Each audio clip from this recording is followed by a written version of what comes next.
Yo, what's popping with y'all, man? This your boy Knockout Boxing 86 TV, and we in here. Salute to everybody in the building. When you come in the building, put your seatbelt on when you hop in my car, bro. You coming in here, smash my like button. Don't get in my car and not put your seatbelt on, bro. Smash the like button so YouTube can do what it need to do and share this live stream with everybody, man. It's people looking for boxing talk, so we got to give it to them tonight, man. We got a fire show for y'all. For those y'all that was in the building on Wednesday, we started our pound for pound list, top 20 fighters in the world today. And we got our top 7. So that's going to be coming up later on in the show. And then also we got to do our breakdowns and our predictions for the upcoming fights this weekend. We'll be focusing on the Daniel Jacobs versus John Ryder card. I got 6 fights I'm doing for y'all today. All of the fights that we'll be covering are in the description of the live stream. And so we got to get it popping, man. Unfortunately, we got to start the show off with some bad news, man. Jermall Charlo got arrested for assault today. Yeah, he got arrested for assault. And this is huge because he's supposed to be in negotiations to fight Canelo Alvarez, bro. He's supposed to be in negotiation to fight Canelo Alvarez, but he's somewhere in booking right now, bro, in Houston, Texas. Just a bad move, bro. Just a bad move. He got arrested for assault. They don't have a lot of details. They say assault of a family member or somebody living with him. So I hope this ain't no, you know what I'm saying, domestic situation and nothing like that. Hopefully, he didn't make that mistake because Canelo Alvarez is the biggest payday of his life, bro. Like, let's just keep it a buck. You fight Canelo, you're gonna get about $8 million, $10 million. And if Canelo go choose another fight, you know what I'm saying, at this point, bro, because of the negative publicity of Charlo, or they don't know what's going on with him, man, that'll be a sad situation for that man. So he's not getting the benefit of the doubt from media right now. You know, all the stories, they're slanted. They're saying, hey, this isn't the first time he's got arrested, yada, yada, yada, all that shit. But for me, bro, like, I don't know the whole story. I don't know the situation. So I'm a kind of lay in the weeds. I'm a stay. I'm a chill. Yeah, Crush, he got arrested today, bro. Jermall Charlo got arrested for assault today. This is his second time getting arrested in like less than, a span of like 7 or 8 months, bro. Just, I guess you got to watch who you have around you. Well, I don't guess that. I know that for a fact. You got to watch who you have around you, bro. And like all that part, at some point, like he 30, right? He like 30, 31 years old. Like at some point, dog, like partying and shit, fam, like what's out there for you? You know what I'm saying? You married, right? You got your lady. Like what you partying for, dog? You know what I'm saying? So those bad decisions and then whatever happened here, it's just catching up to him. It's decision upon decision upon decision. So hopefully, man, he can bounce back from this and he don't lose out on the opportunity of a lifetime. Even if he don't get the Canelo fight now, at the very least, hopefully, he come out more disciplined and he come out and he start fighting the fighters that we want to see him fight. Because, that's a very talented fighter right there, Jermall Charlo, very athletic, a lot of good skills. Just mentally, he got to get his head on straight. He got to get back to remembering why he fight, who he fight to support, and going to get his bag, bro. You don't never want to drop the bag over some shit that's in your control. You know what I'm saying? Just stay out of trouble, bro. But, wishing him nothing but the best. But they want to give y'all that piece of news. Jermall Charlo was arrested for assault today. And I see people coming in the building, man. Y'all smash the like button, dog. Come on, what's up? Y'all don't like me or something? And if you want to donate to the channel, we got the Cash App right there next to that pristine prediction record. You know what I'm saying? 210 right, 44 wrong. We're going to try to get all 6 of these right today. We're going to find out how we do tomorrow. You understand what I'm saying? And then also, you can hit that super chat button as well. So however you want to donate, feel free to do so, man. Everything that you donate goes to helping this channel be better and deliver you guys better content. So let me see who we got in the building so far. If you're in the building, be sure to hit the like button and also be sure to drop a comment so I know who's here, man. Drop a comment when you walk in so I can know who's coming in my house, bro. We got Mr. Mechanical in here. What it do? KO, what it do to you, my brother? I Karma 123. Salute KO in chat. Salute to you, I Karma. Tim Muze, the Skywalker, fresh off a skyscraper. What's popping with you, Tim Muze? Salute KO Boxing 86 and fam. Salute to you, dog. Crush the Legend, my homies up in here. What's up, Crush? Salute to you, bro. Salute to you. LT is in the building. Salute, LT.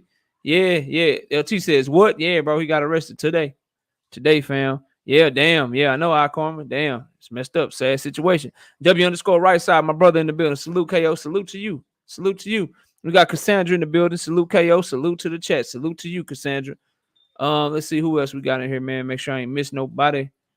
Everybody saluting each other. Oh, there go one of my bros. Salute Leon. What's popping with you, bro? Hope the law classes is going good. Leon is out here studying stuff that I have no ability to or interest in studying. That's a lot of reading, a lot of big words.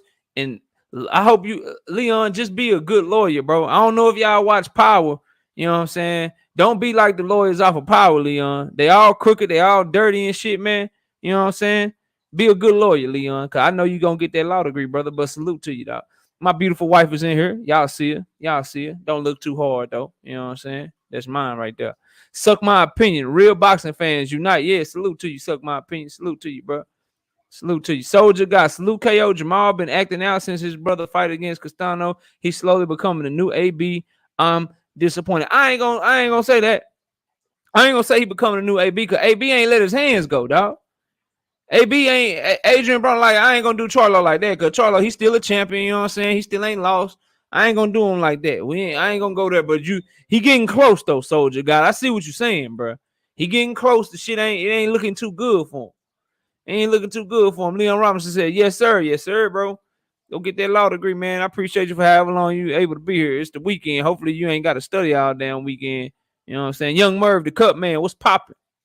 What's up, Young Merv? I see you. Salute to you, bro. All right, so let's start with some predictions. I ain't gonna hold y'all. I ain't gonna lie to you, bro. A lot of these predictions, I feel like I could be wrong because I've been wrong. Yeah, Davis McLean. That's his name, Mr. Mechanical. See, you know what I'm talking about. David met the man, bro. Yeah, met the man. He be out here tripping. Man. He dirty as hell. He said, I'm talking about the ring issues, big bro. He's becoming a disappointment. Yeah, I can agree with that part of it. Facts. That's a fact right there. So yeah, I ain't gonna lie to y'all, man. These damn predictions, the only 50-50 fight is gonna be the last one we do. That's Daniel Jacobs, and John Ryder. The rest of these, I feel like they easy, but we put in the work. You know what I'm saying? We give y'all, we gotta give y'all the work. We put in the work. And so we're gonna do it like this. So this fight is still up on BoxRec. You know what I'm saying? This is Austin Ammo Williams versus Javier Maciel. Austin Ammo Williams and Javier Maciel, it still say on BoxRec that they fighting, but when I go to the DAZN card, it's not on there anymore, so I don't know what's going on. But for right now, we're gonna say the fight is scheduled. Minus 3,000. Ammo Williams is the favorite, so you got to put $3,000 on that young man for him to get the win, and then plus 1,000 for Javier Maciel. So if you put $100 on him, you can win 1,000 if you're feeling lucky. And Ammo is such a big favorite. They ain't even got no damn They ain't even got no prop bets, bro. You can't pick them to win by KO. You can't pick them to win by decision. None of that shit, bro. None of that shit. He just the favorite. You know what I'm saying? You got to play the money line for him. But anyway, Austin Ammo Williams, 6 feet tall, 78-inch reach. Southpaw fighter, 25 years old, fighting out of H-Town. Houston stand-up, 9 wins, no losses, 7 wins by way of knockout. Then we got Javier Maciel, 37 years old, so he's 12 years older than Ammo Williams. You know what I'm saying? Fighting out of Argentina. Orthodox fighter, 5'7", with a 71-inch reach, 33 wins, 15 losses, 23 wins by way of knockout, and he himself has been knocked out 2 times. But don't let that fool you. This man does have 9 losses in a row, but 5 10 rounds and 3 8-round fight. Like, he didn't win the distance in all them hoes, so he tough. You know what I'm saying? He's there to help Austin Ammo Williams get rounds in. As far as his skill set, though, not really a lot of head movement, high guard, loose as shit. You know what I'm saying? Feet are slow, hands are slow, but he's a survivor. He know how to survive in that ring. He know how to cover up. He know how to clinch you. He know how to roll with shots, try to keep himself from getting hit flush. He does lean over his front foot, so he's open for uppercuts a lot. Austin Ammo Williams, listen, man, it's all mental for him, bro. It's all mental. You know, he had the mental issues, towards somewhere in the middle of 2021. However, he bounced back. He got Calvin Cunningham in his corner now. Great trainer, especially for southpaws. And he got all the talent in the world. You know, nice left hand, both up top and down low, long, rangy, 78-inch reach, bro.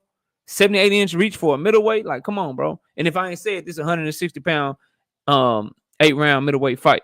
But he's fluid. He moves fluid in the ring. One thing I want him to work on, though, is finishing. They call him Ammo. I don't know how he got his nickname, but Ammo fits because if he gets you hurt, he just goes in there blindly and he throw like 1,000, 100,000, 1 million punches all back to back to back. He don't try to play shit no more. He don't try to like really land a good shot. He just go in there and throw a flurry of punches, hoping that the ref stops the fight.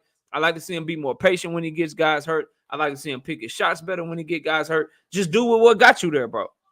That's all he got to do. Do what got the dude hurt. You know what I'm saying? If you was being patient and you land a nice shot on him, once you get him hurt, don't go in there and go crazy, bro. You know what I'm saying? Like, don't do that. You're going to tire yourself out. You're going to gas out like that St. Louis mix was popping. St. Louis mix was popping with you. But overall, this fight, man, I don't think it's going to be close. I'm going to go with Ammo Williams. Clear unanimous decision. I will pick him to stop, buddy. And if he stops him, that's saying a lot because this dude, he gets a lot of rounds in. But I think Cunningham and them, this is good matchmaking. Ammo Williams is clearly the better fighter. He should clearly win this fight. And I'm going to say it goes the distance. He wins by unanimous decision. And, buddy probably don't win a round. We're talking about, what's that, 80 to 72? Yeah, 80 to 72 unanimous decision. Leon Robinson says, Ammo about to beat the piss out of that dude. Yeah, I agree wholeheartedly. What up, Key? Everything boxing in the building. We just running down these damn fight predictions. And before you try to get on me, bro, first of all, y'all subscribe to my brother. Everything boxing. But before you try to go in on me, bro, it's not my fault. Not a lot of these fights are close fights, bro.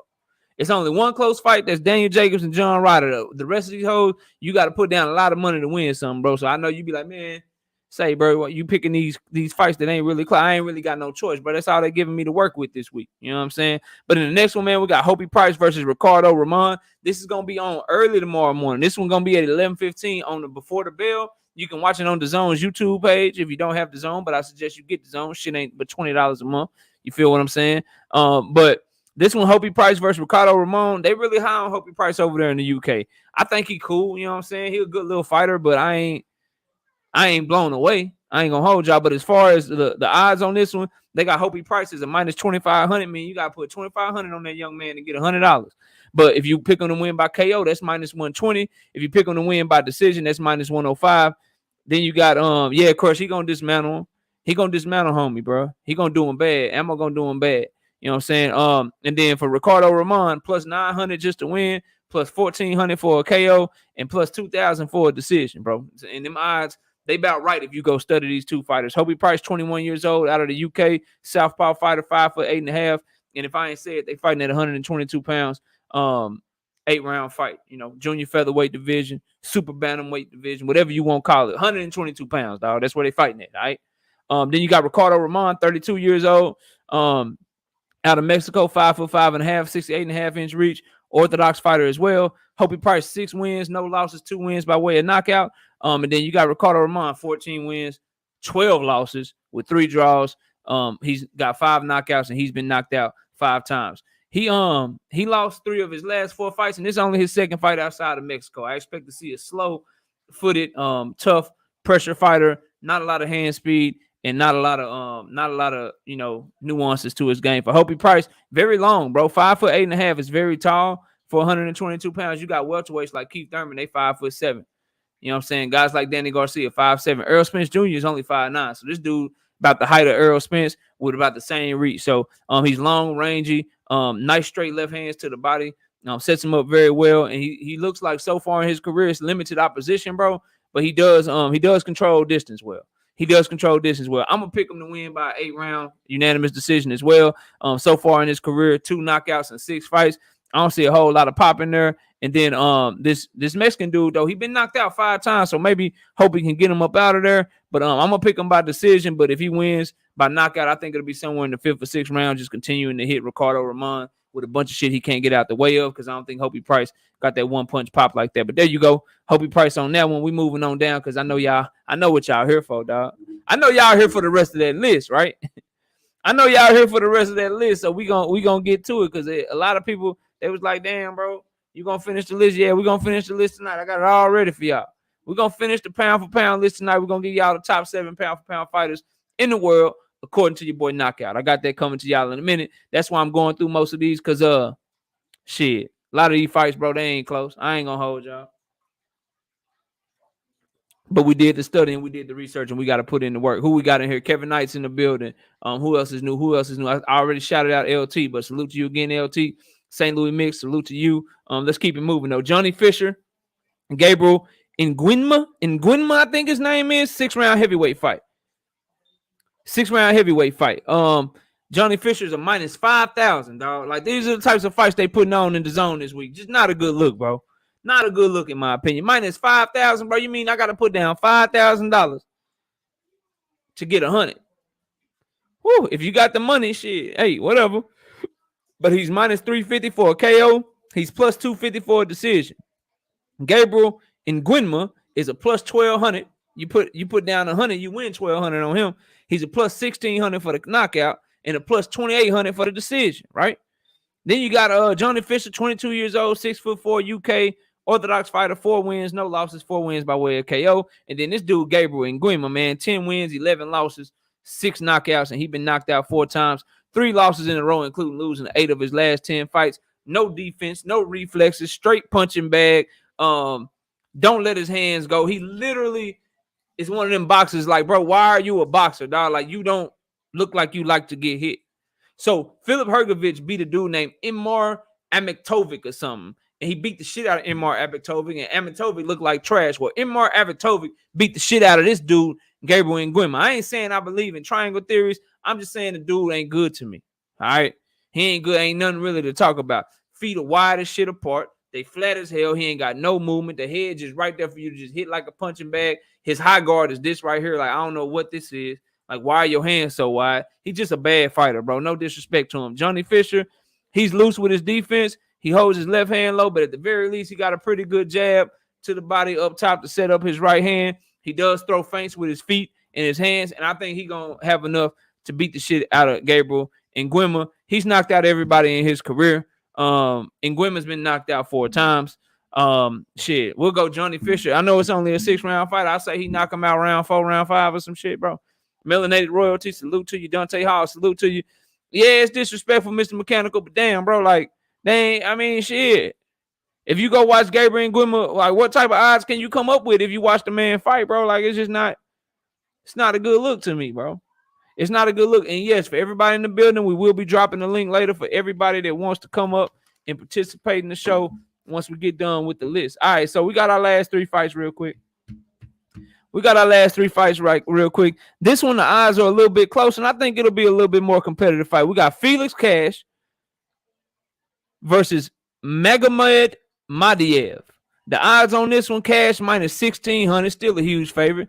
Plus 105 for the knockout, minus 120 for the decision.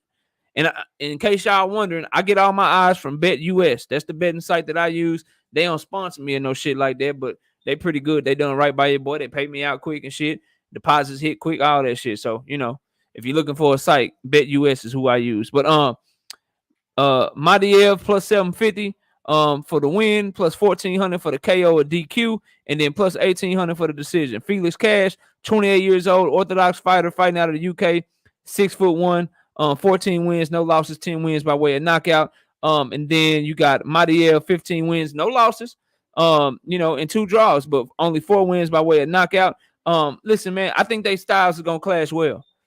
Madiev is a stocky fighter, strong, you know what I'm saying, got good feet. He likes to jump in and out on you. He moves very, very well in the ring. Does Madiev. He does lack power, evidenced by his 4 knockouts in 15 fights. And he has a herky-jerky style, trying to jump in, jab in, boom, overhand right, jump back out. Jump in with a left hook, jump back out. Jab down to the body, jumping in, and then trying to get back out. He really trying to get back out, in and out, jab, and trying to land an overhand right. Because, again, a lot of times he's going to be the stockier fighter that's a little bit shorter at this division. You know what I'm saying? And then you got Felix Cash. Listen, man, he looked good.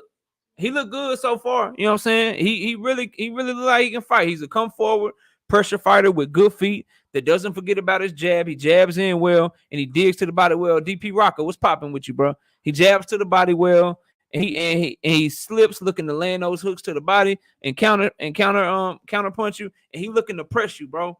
He looking to press you for the whole fight, and he ain't letting up. He ain't letting up at all, bro. He ain't letting up at all. And so when these styles clash, the reason I think it's going to be good because Madiev ain't going to be nowhere for him to jump into. He ain't going to be able to jump in and out because Cash going to be coming straight for him anyway. So for Madiev, can you not get bagged up because you got a lack of power? And if you get bagged up, I think Felix Cash going to work on him. Can he stand his ground? Can he use his lateral movement? Can he pivot around? These are all the questions that I ask when I'm looking at this fight. as far as paths to victory, what up, Batman? I see you in the building, bro. Salute to you, homie. You know what I'm saying? And we, like I said earlier, before you came in the building, we dropping links later, dog. We dropping links once we get through the list. You know what I'm saying? We about to get to the list here in 2 more fights. We running down these things quick because we wanna have enough time to really chop it up on the list and because it was pretty fun, man. And a lot of work went into it, so I want to make sure we give ourselves enough time to finish that for you guys today. And then, quite honestly, I'm gonna watch Daniel Jacobs versus John Ryder card because I love boxing, but you know, a lot of these fights, the odds are very, very far apart, to say the least, Batman. But so Felix Cash, if he comes forward using his distance control, using his digs to the body, can Madiev have enough lateral movement to just not be on his back foot the whole fight? That's going to be a key to the victory because he don't have enough power. And I think it's going to come down to Felix Cash, how he performs and how aggressive he is. But I think Felix Cash is the favorite in this fight for a reason. I got him too, turning up on Madiev. I just think his style of fighting, where he's always pressing you, not giving Madiev that space to do his herky-jerky style and shit, I think that's going to come back, and that's going to pay dividends for Felix Cash. So I got the homie Felix Cash winning, and I got him winning quite comfortably. It's supposed to be an 8-round fight. I'm going to say, what up, Bo? I see you. I'm going to say it does go to distance. Or possibly a late stoppage.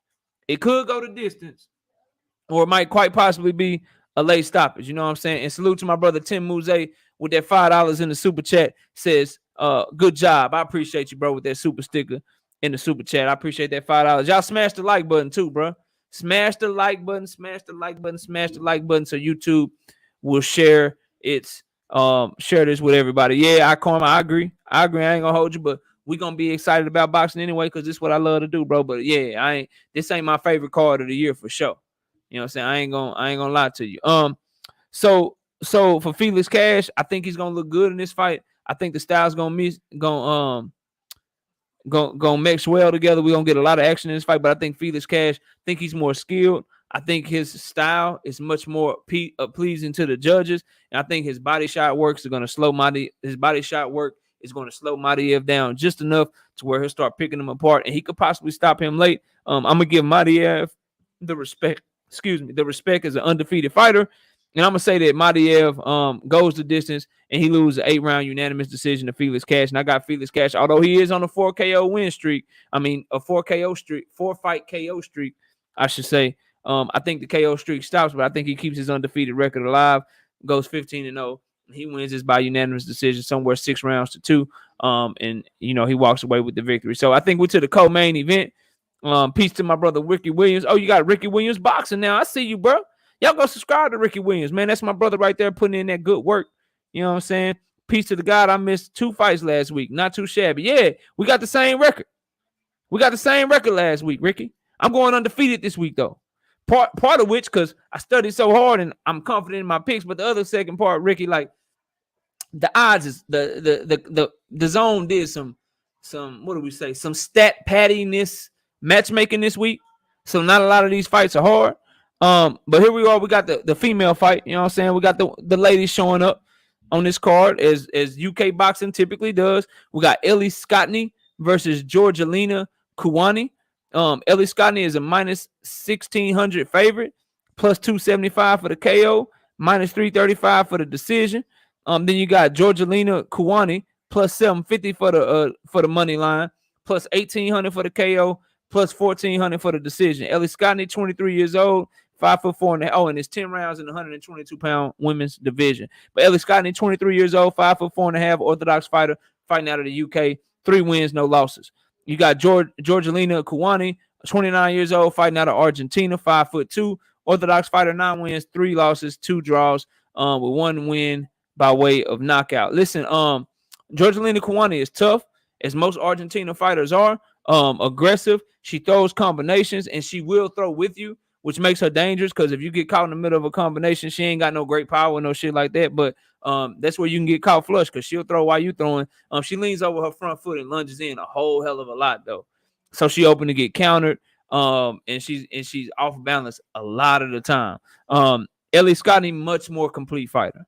much more complete fighter. Obviously, that's why she's a favorite. We're talking about somebody that made it to the finals of the Euro Championships, the Under-22 Championships, the National Cup final for the UK team. Like, she just got a very, very high amateur pedigree, and you can see the skills there. Like the head movement, the high guard is very, very tight when it needs to be. The jab is nice and stiff. Overhand right is nice. Great left hooks to the body. You know, and she mixes up her combinations very, very well. She has nice short chopping right hands on the inside. Just so far in her career, only 3 fights in. Ryan Home, we getting to that fight. That's the next fight. 3 fights in, you know, she's doing the right things, and it shows Eddie Hearn's team and her management team the confidence that they have in her, simply off the strength of she already fighting a 10-round fight in her fourth professional fight. So with that being said, I got her winning by unanimous decision. It's always hard, unless your name is Amanda Serrano. It's hard to pick women fights to not get stopped. But I will tell you this: if you want to throw a flyer, because of how Ellie Scotney goes to the body, and because Jorgelina Cuanini is not going to shy away, she's going to leave herself open to get hit. She could possibly stop Jorgelina with a body shot. It's just so hard because the women, man, they rounds go so quick because they only do 2-minute rounds, which is really only 20 minutes. So if you break it down, men rounds, they 3 minutes each. Like, shit, that's really only six and a half rounds for a man fight. You know what I'm saying? So really, these ladies only got what's equivalent to 6.5 rounds to get somebody up out of there, bro. That's hard to do, fam. That's hard to do. Like, really think about that shit. 20 minutes, 10 rounds, 2-minute rounds. That's 20 minutes. Men fight 3-minute rounds. So 6 rounds times 3, that's 18 minutes. So about 6.5 rounds, that's when a woman's fight is done. So it's hard to pick Ellie Scotney to win by knockout. I got her by, and salute to my brother Teach Bowl in the building. You know what I'm saying? Ryan Hong, what up? So it's just, bruh, it's hard, man. It's hard to pick her to get the knockout, but I think that could be a value play because Kawani does leave herself open a lot, and Scotney is very, very good in my opinion. So, but I got her by unanimous decision, 8 rounds to 2, 9 rounds to 1, just a cleaner, crisper work with the better hand speed, the better boxing fundamentals. And she gonna put in that work. I know all y'all ain't smashed my like button. I know y'all didn't, bro. Smash the like button for me, man. I know y'all didn't. It's cool if you can't donate, but if you do want to donate, Cash App's right there, super chat button right there. But if you can't do that, bro, smash on the like button one time for your boy, please, and thank you. All right, last fight. Who y'all got, bro? Who y'all got in this Daniel Jacobs, John Ryder shit, man? I need to know. Who you picking. Don't wait. I know what y'all be doing, bro. Y'all see the record and shit. Y'all see the success that we having with the shows and the breakdowns and the predictions and shit. I know what y'all doing. Y'all want me to pick first, and then you're gonna be like, you got him too. Don't do that to me, bro. Tell me right now. Put a R in the chat if you're going with Ryder. Put a J in the chat if you're going with Jacobs. Cassandra got Jacobs. Mr. Mechanical got Danny Jacobs. You know what I'm saying? Who y'all got, bro? That ain't. I know. We need more picks. I need more picks in my chat. If y'all want my pick, you gotta give me your pick first, bro. DP Rocker got Jacobs. Dante Hall got Jacobs. I Carmen 123 got Jacobs. Somebody screen record this shit, man, so we can talk our shit. You know what I'm saying? Angelo Gregory got Jacobs. W_ right side got Ryder. Okay. Kevin Knight. I don't know. I ain't studied, bro. Nah, bro. Don't do that. Come on, Kevin. Pick somebody. Bobo, John Ryder. I think they're sending Jacobs to the meat grinder. Damn. LT got Daniel Jacobs. Tim Mouze got Jacobs. 817 Boxing be my brother. What's popping, bro? I'm dropping links later, 817, after we get done with this list. This our last prediction. Then I got to finish my pound for pound list. Then we can all chop it up on whatever y'all want to chop it up on. Our boy Charlo, 817, he just can't get right, dog. I was talking about that shit earlier today. He just can't get right, bro. He just can't get right on the threshold of the biggest fight of his career, bro. And he just out here, you know what I'm saying? Ain't looking too good, bro. Melanated Royalty say she got Jacobs. Our Carmen got John Ryder. All right. Let's get to it. So, main event. Let's take a sip of this red wine. Take a good little sip of the red wine. Young Murder Cut Man said, I got S curl. That's Danny Jacobs for those y'all that ain't, you know what I'm saying, hip to that shit. Kevin Knight picked Miracle Man, Danny Jacobs. Okay. All right, so Daniel Jacobs versus John Ryder, 12-round super middleweight fight. You know what I'm saying? 12-round super middleweight fight. Jacobs is the favorite, minus 160. This is a close fight. This the one, if you get right, you can make some money, bro. If you get this one right, you can make some money. And this is a fact from my brother Batman.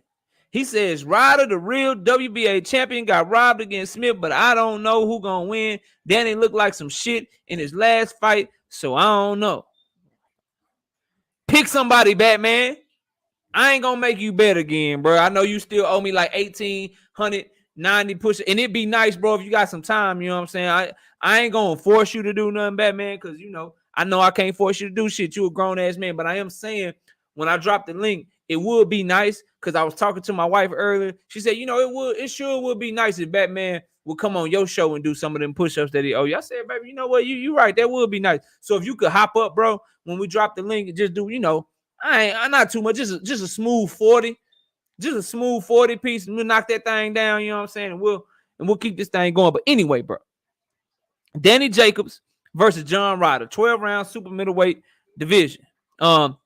Danny Jacobs minus 160, plus 375 for the KO, and a plus 120 for the decision.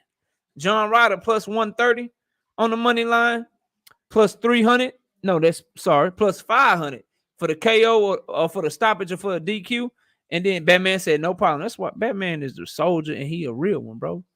And plus 240 for the decision for John Ryder. So Daniel Jacobs, 35 years old, Orthodox fighter, 5'11" and a half, 73-inch reach, fighting out of BK, New York City, bro. 37 wins, 3 losses, 30 wins by way of knockout, and he himself has been knocked out one time.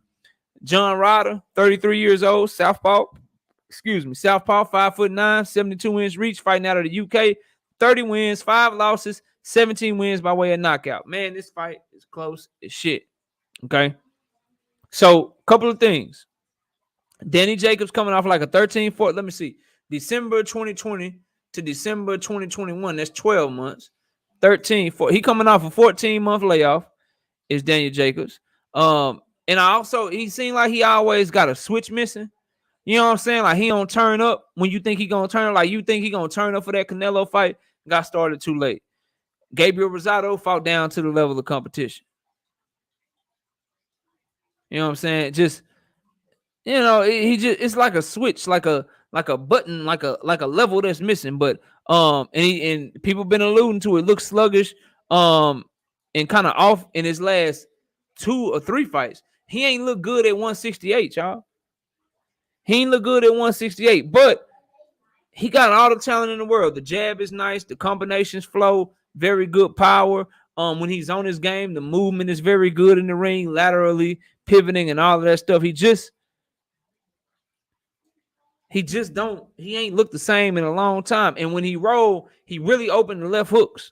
Because when he hold that phone against them southpaws, them left hooks, man, they come in and he gets caught with them. Like, you'll look on his box record and you'll be like, oh, he made Julio Cesar Chavez Jr., he made him quit.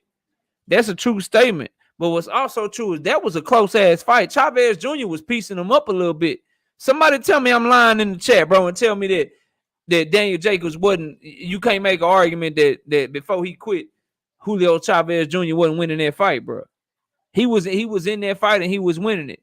Then you look at Daniel Jacobs against Gabriel Rosado again, just an underwhelming performance. And in the Gabriel Rosado fight, his age kind of started to show a little bit. He wasn't as fluid with his movements, and that man threw 30 punches per round, bro. 30 punches per round against somebody like John Ryder. He might beat you just off of grit and work ethic alone, bro.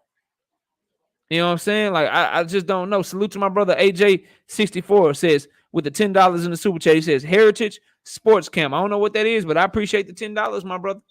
I don't know what that is, but I appreciate the $10. Salute to Heritage Sports Camp. You know what I'm saying? Salute to that. Omega Red in the building. What up, Omega? Salute to you, bro. And so for John Ryder though, he's a workhorse. He's nice at jabbing on the inside. He's one of those pressure fighters with good feet, so he gets in on you. You know what I'm saying? Very, very well. And he's a good inside fighter, man. Hooks to the body, uppercuts on the inside, just really trying to press you.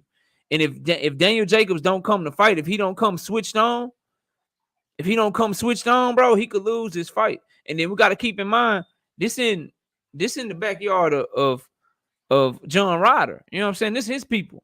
They're gonna be screaming and yelling for him. Every little thing he do, every little thing he throw. And then plus he's probably gonna be the one coming forward. So if Daniel Jacobs ain't pivoting around, if he ain't countering him cleanly, if he ain't backing him up, if he ain't showing that he in control, oh, here to support, champ. I got you. Okay, just a little typo. I'm like, who is Heritage Sports Camp? Here to support, champ. I got you, AJ64. I was confused for a minute, bro. Don't do me like that. I've been drinking, bro. I've been drinking this wine, man. You can't do me like that, dog. You can't confuse me like that, bro. So, keys to this fight. Are we sure that John Ryder don't want it more than Daniel Jacobs?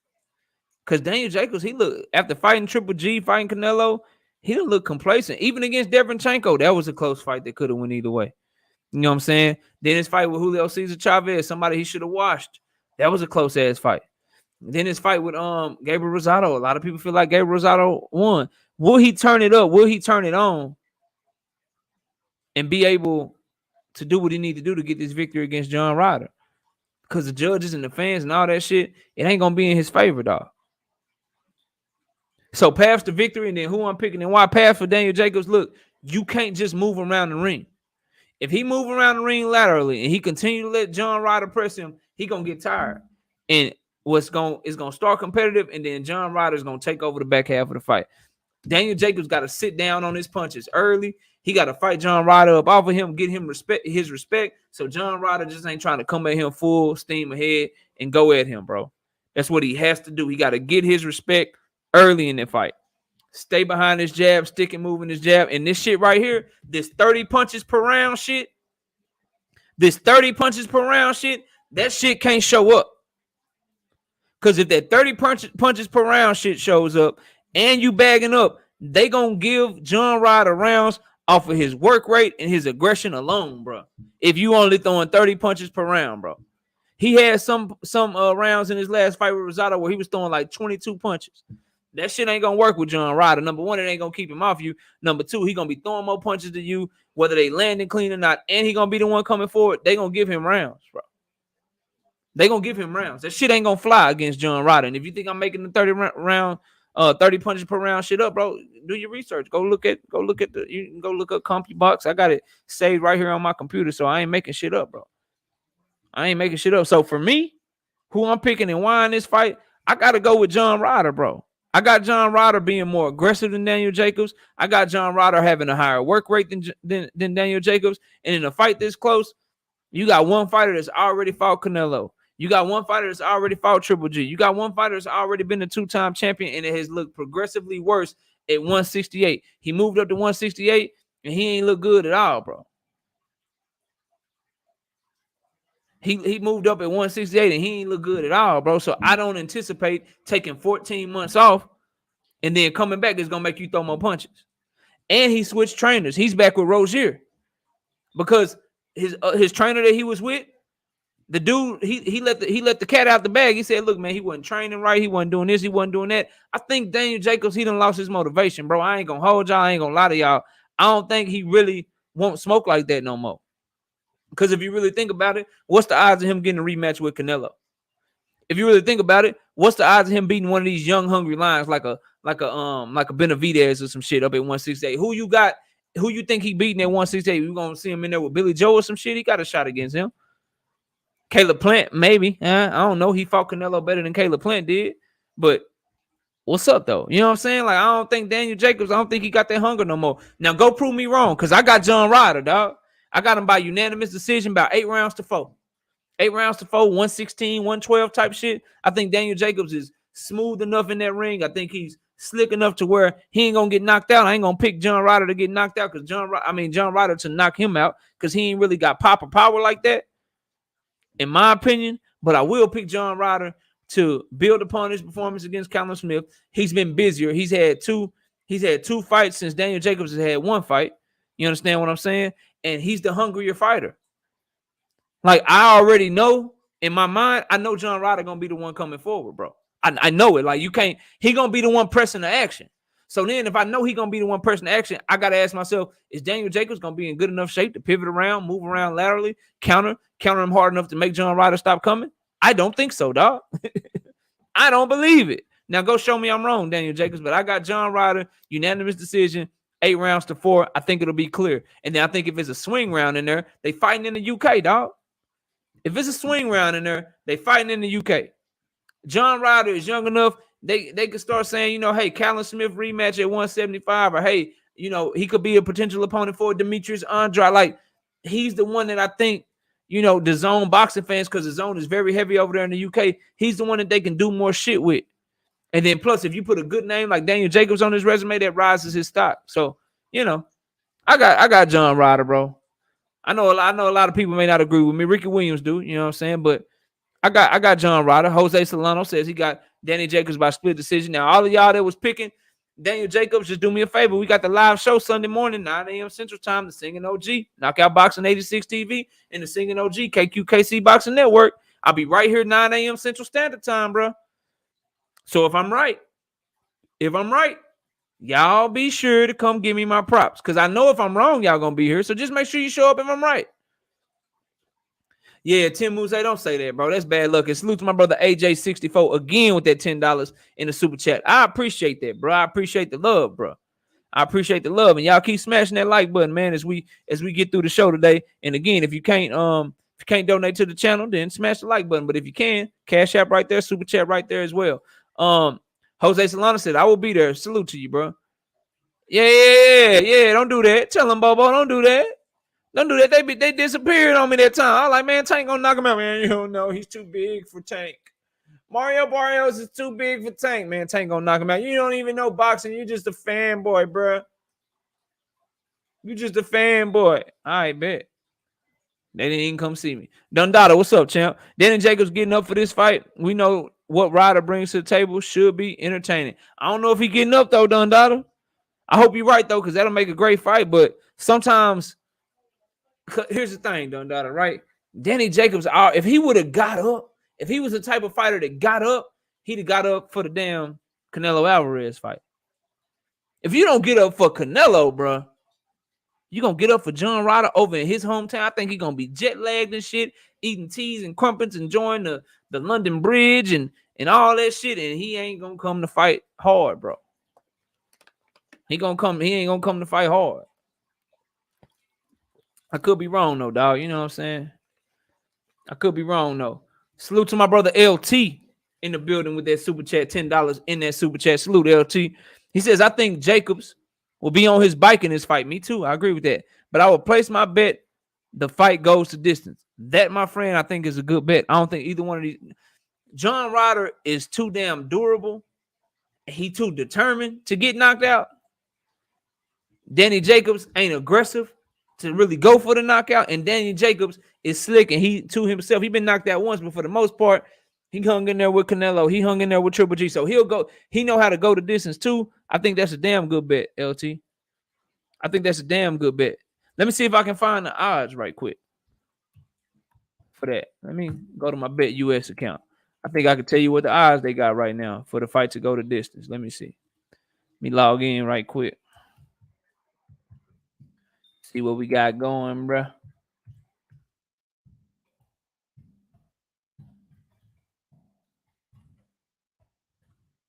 All right. Oh, not my password. Hold up.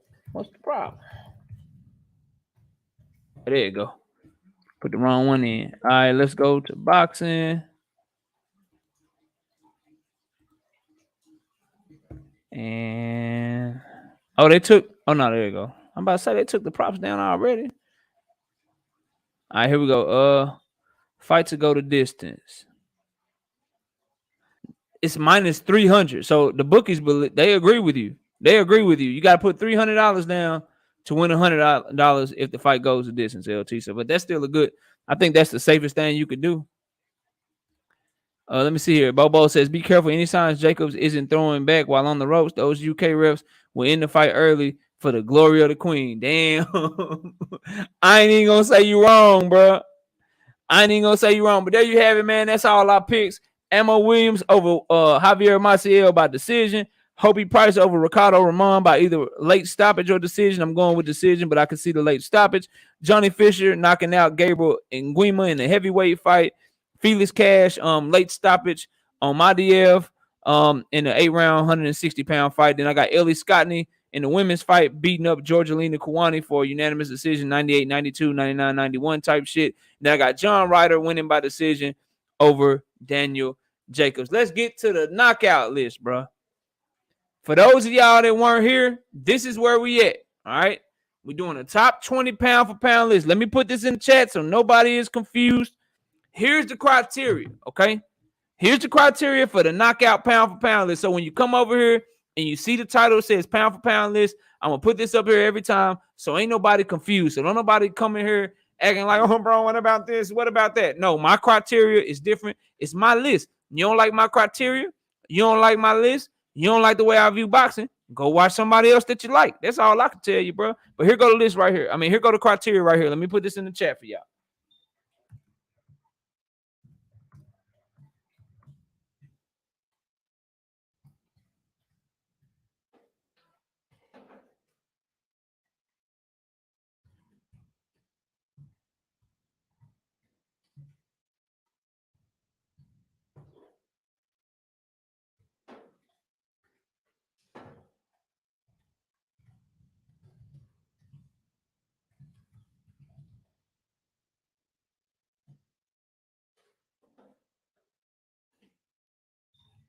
All right. All right, there you go. There is the criteria, bro. Let me pin this so there's no questions. Pin that message. All right. I think we just got a super chat too. Let me get to that. Bro, my brother AJ64 showing major love today. Salute, AJ. AJ says Gary gonna beat the hell out of Postile. I can't wait to break down and predict that fight. I cannot wait to break down and predict that goddamn fight. I'm gonna tell you that. We've been waiting, says W_right side. Let me see here. Chris said it's gonna be lit. Yeah, we're gonna see. We're gonna see. Some people gonna agree, some people gonna disagree. But I appreciate all the love y'all showing so far. So again, we don't look at all that other shit, man, that people try to add through the pound for pound list to the pound for pound list through the years. You go back, you do your research, and you study. You will see that the pound for pound list was created for Sugar Ray Robinson. They said this dude is so good. If he was the same size as these heavyweights, he beat the shit out of him. And that's it. They didn't say shit about, yo, this guy has this many division championships. Yo, this guy, he did this. He got this resume. He beat this fighter. He beat that fighter. And the reason that I'm not doing that shit no more, because I believe certain fighters are given opportunities that other fighters aren't given. You understand what I'm saying? There are certain fighters afforded opportunities, whether it be because of nepotism, whether it be because of racism, whether it be because of what promotion company that they're signed to, whatever reason you want to attach to it. There are certain fighters that get opportunities that other fighters don't get. And so sometimes if someone's not as accomplished as someone else, if someone is not as doesn't have as much accolades as someone else, it could be that they with the wrong promotion company. It could be that they being blackballed or what have you. So we only go off of skills moving forward on this channel. That's it. That's all. All right, so here we go. Let me catch y'all up. This guy is number 20. Okay. This guy right here is number 20. That guy right there, Chocolatito, number 19. Monster 20, Chocolatito 19. Gary Russell Jr., number 18. Vasily Lomachenko, number 17. William Zepeda, number 16. William Zepeda, if y'all, because a lot of y'all didn't know who he was, he got a fight next week. He's fighting on a he's the co-main event on the Jaime Munguia versus Demetrius Ballard fight card. I did a video on that today. He is the he's the co-main event. So for those y'all that didn't know who he was, check him out. He'll be on DAZN next week. February the 19th, fighting as the co-main event. Go check him out, then come back and holler at me and tell me he can't fight. Number 15, Josh Taylor. Number 14, remember we had Terrence Bud Crawford. Yeah. I think everybody above him beats him because of his dog and because he ain't that good defensively to me, and I don't think he can fight on the inside that good. Go watch him on the inside, bro. He grab people and he push them up off of them, or he grab people till the ref come break him up because he's so great at a distance. He's so good at mid range to where he's so creative offensively, but he gets hit defensively. I watched him get hit too many times by lesser fighters. So if he fight the fighters that I believe ranked ahead of him, that are better inside fighters, they got enough pop, I think he got problems, and I think they can beat him. I got Jermall Charlo, number 13. Demetrius Andrade is 12. This guy right here. I've been telling y'all, bro. Stop just watching, you know what I'm saying, these fighters that got names because, you know, certain channels may talk about this fighter more than that fighter. Bro, go watch boxing. Jesus Ramos is a savage. He been in the ring. He only 20 years old, bro. He been in the ring with Javier Molina. He been in the ring with Vladimir Hernandez. You may not know who those guys are if you're a casual fan, but Javier Molina is a solid veteran. Jesus Ramos was doing him so bad he had Javier Molina running from him the whole fight, bro. He did not want to sit down and trade with this young man. This young man can fight inside. He can fight outside. And Vladimir Hernandez is the guy that just beat Julian J. Rock Williams through war of attrition, through being very active, through being a very tough guy.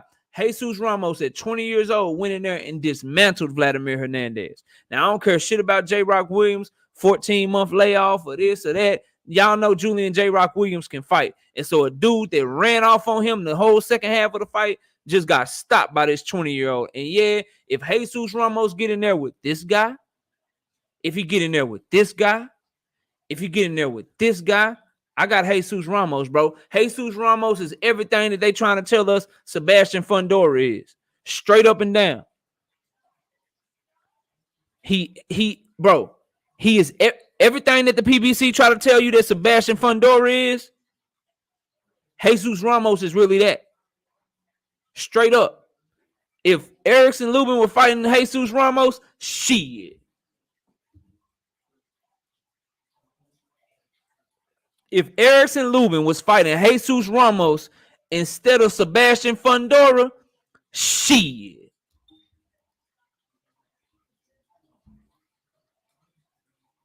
Yeah, Bobo. Yeah, because I see the skills, Bobo. W_right side, yes. Until I see Charlo make the necessary adjustments against a pressure fighter that can come forward. Like, think about it like this, W_right side. We saw the problems that Castano gave Charlo, right? We all saw that. Castano is way shorter than both Charlo and Jesus Ramos. So Castano had to put himself in a lot of trouble to try to get to Charlo, which is why he got hit a bunch of times and he actually got hurt by Charlo. Jesus Ramos being longer, being rangier, being more wiry, he don't have to get that close. He don't have to put himself in that type of danger. And he's a bigger puncher than Brian Castano. He has more fluidity to his game. He's a better counter puncher, and he's a come forward, seek and destroy southpaw. That shit hard, bro. I'm telling y'all, them southpaws that are defensively responsible with good power that are pressing you, that are coming to your front door, they the wave, bro. They savages, bro. So yes, Jose, I disagree.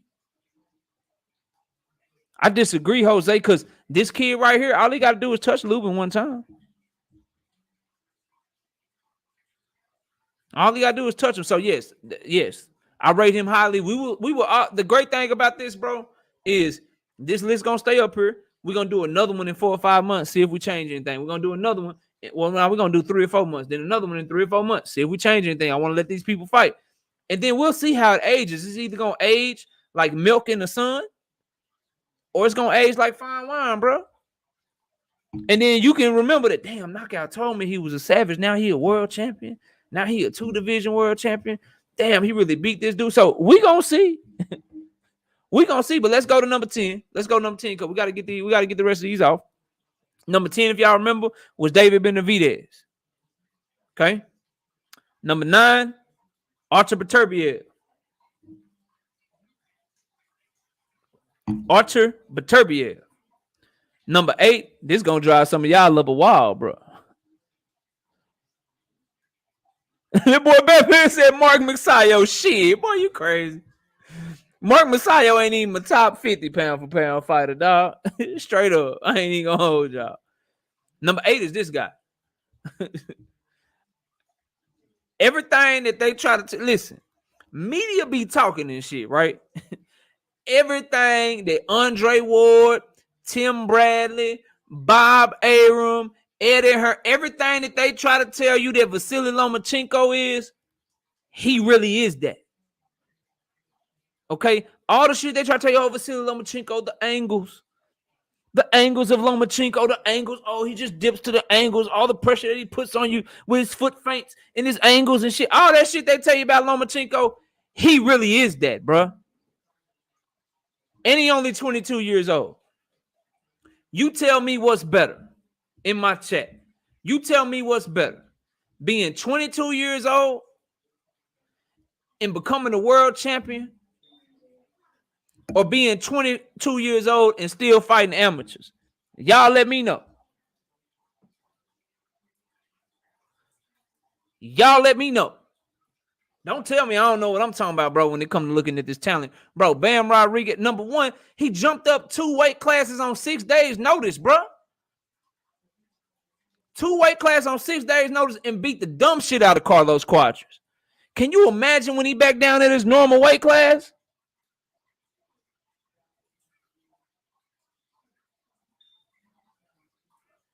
I don't think so. Jack Ashford, I see you, but that ain't this, bro. That ain't this. This is what I think, bro. We'll see. You ain't, Jack, if you ain't gonna like number 7, bro. 6 days notice, Karma, go look it up. 6 days notice. He was already on the card. They said, damn. Rung Vasai, he got COVID, bro. He got the COVID. We need somebody to step in. Who's gonna get step in? We gotta still make the main call. We gotta do it. Jesse, you want to fight? Hell yeah, I'll take that fight. Hell yeah, I'll take that fight. Hell yeah. The man been in the Robert Garcia camp since he was 17 years old, honing them skills. He come from a fighting family. Y'all might not know this, but y'all know his brother is Josh Franco. Josh Franco is the regular WBA champion up at 115 pounds. He just became the mandatory for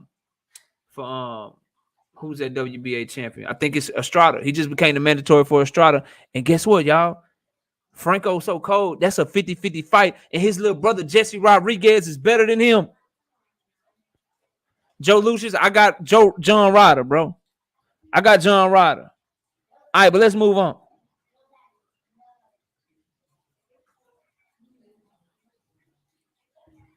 Let's move on. Number 7.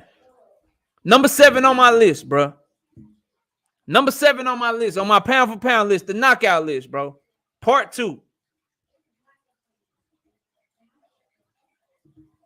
Part 2. This guy right here. That guy.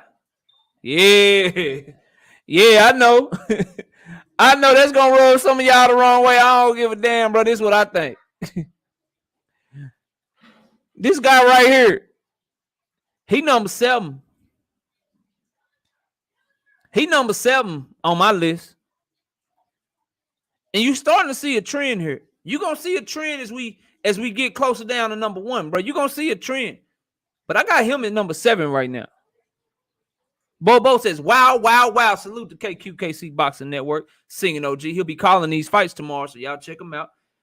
The fight card started at 2 p.m., but he ain't going to be calling them before the bell. The before the bell for the zone started at 11:15 a.m., so we wake up to boxing. You understand what I'm saying? But salute to KQKC. But yeah, bro, listen, Gary Antoine Russell. Number 1, it's going to be, you're going to have to hurt him to beat him, okay? You're not outboxing him, bro. The work rate is too good. He don't never stop jabbing. And you find a southpaw with a savage-ass right hook to go with a very educated left hand, straight left down low, straight left up top. Nice. Always jabbing. Nice. head movement fundamentals, bro. And I said Jesse Bam Rodriguez come from a fighting family. Shit. Gary Antoine got two world-class brothers right there with him, dog. Right there with him. Jose Solano says he can't beat Boots. Well, the facts disagree with you because he already beat Boots. Now, I don't know if they'll ever be in the same weight class, and they both have gotten a lot better since then. But Gary Antoine Russell, bro, he can box. And I don't care what you say about Adrian Broner, but a guy that many felt like beat Adrian Broner, bro, Gary Antoine Russell went in there and dismantled him. And I'm going to tell y'all right now, I ain't picking or breaking down the fight yet. But Gary Antoine Russell is signed to fight Victor Postal. And I'm already tell y'all the narratives. They're going to start talking about how old Victor Postal is. They're going to be talking about how he ain't in his prime. And they're going to be trying to shit on it early because if Gary Antoine Russell do what I think he going to do, it's going to be a lot of people scrambling for new narratives, bro. It's going to be a lot of people scrambling for new narratives, bro. Yeah, I know Jose, but listen, bro, you ain't gotta agree with me. You know what I'm saying? I don't want that. I like that we can have this discourse. But what I'm telling you is a pressure fighter that has that high of a work rate, that's that athletically gifted and can counter you and has good feet, bro, that's a problem. You're going to have to hurt him. You're not outworking him. You're going to have to hurt him to beat him. Straight up and down. Number 6. Number 6 on my list. A17 going to be mad. A17 probably going to be mad at this. But remember our criteria. If they were the same size, who would win? And we going off of skills, A17. None of that. Don't get mad at me, bro. Y'all don't get mad at me. Stay with me. They don't know now, but they gonna learn. Yeah, Key, they gonna learn, bro. Listen, if I just wanted to follow trends and shit, I just look at somebody else's list and be like, okay, I'm gonna make my list. How your list? Okay, I'm gonna make my list off of your list, and then I'm just gonna do. Bro, I'm not here to follow no trends or follow nobody narrative. This is what I think. Straight, this me. This my brain. This how I view boxing. You view it differently? Cool, bro. Do your thing. Write your opinion in the chat. Write your opinion in the comments and shit. If you feel that strongly about it, go make a video. Shout me out on the video. You know what I'm saying? Call me out by name so they know where to come to get this real shit. That's all I ask. Let's go to the next one. Number 6. This guy right here. I got him number 6 right now. Yeah, I got him number 6. I don't care what you say about him. Ducking and not fighting the fights we want to see him fight. All that shit is true. What can't be denied is that man's skill set. That man has some of the best head movement in the game. He's a very good pressure fighter. He has a chin made of vibranium or some shit, or whatever that shit they put inside a Wolverine, animanium, or whatever the hell that is. He got a chin for days, bro. And he got good boxing skill. He's an extraordinary counterpuncher, and he coming forward. He can lead to the body, or if you make a mistake, he can slip and counter your ass to the body. He can pull counter on you, bro. Canelo Alvarez is the premier pressure fighter in the game right now, dog.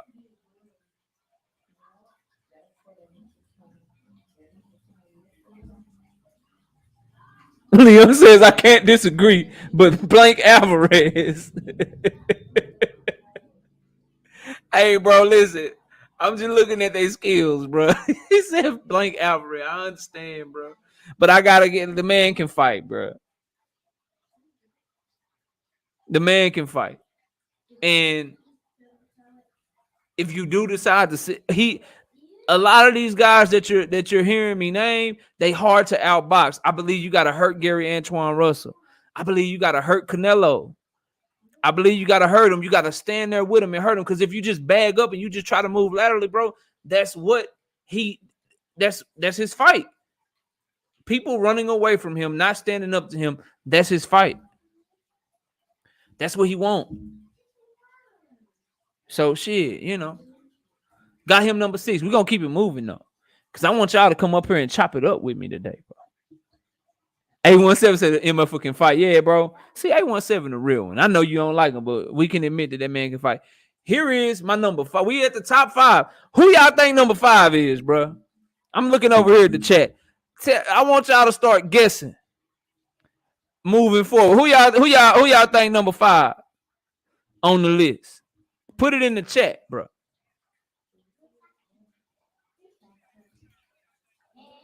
Jose Solano says Boots. Our Carmen says Shakur Tank. You gotta pick one, bro. Leon Robinson, Bud was number 14, bro. We passed Bud, bro. Bud is way up here, bro. This is Bud right here, bro. That's where I got him at, bro. That's him. That's him right there, bro. That's him. Sandra say Boots. Tank Davis. Earl Spence Jr. says W_ right side. Yeah, he outside the top 10, bro. Boots sounds good. All right, here's number 5. I can't believe y'all, bro. Y'all gonna disrespect this man right here? Are y'all kidding me right now? Y'all really gonna disrespect him, bro? I can't believe y'all, man. How y'all disrespect this guy, bro?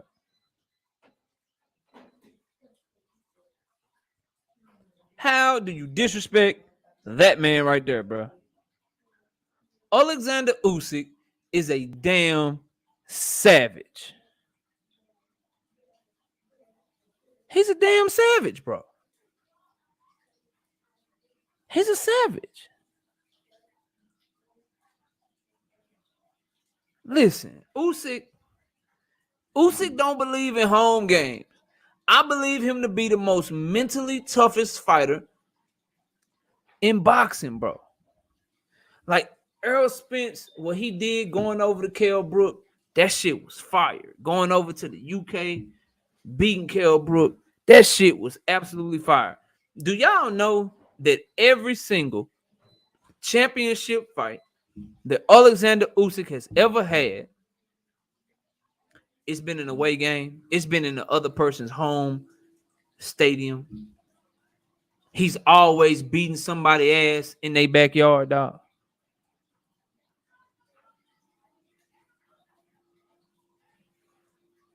They say he's number 1. Kevin Knight, I had him number 1 when I did my list the old way, bro. I ain't gonna hold you. I had him number 1 when I was considering accolades and all that shit. I had him number 1, but I think it's some better skill sets out there, Kevin. If you arrange my top 5 and you tell me, oh man, I got this person there, or I got that person there, like I ain't gonna be mad at you. I ain't gonna be mad at you. And Usyk, he's great with angles, great with his feet, the pressure that he applied, great with feinting and shit. Man, I love the way Alexander Usyk fights, but I love this right here and this right here on him more than anything, bro. Every championship fight was in that person's hometown, not neutral, bro. Not no neutral grounds, not like Earl Spence Jr. from Dallas, Texas, Terrence Bud Crawford from Omaha, Nebraska, and they go fight in Vegas. Not no shit like that. Like, bro, if you from Croatia, I'm fighting you in Croatia, I'm taking your belt.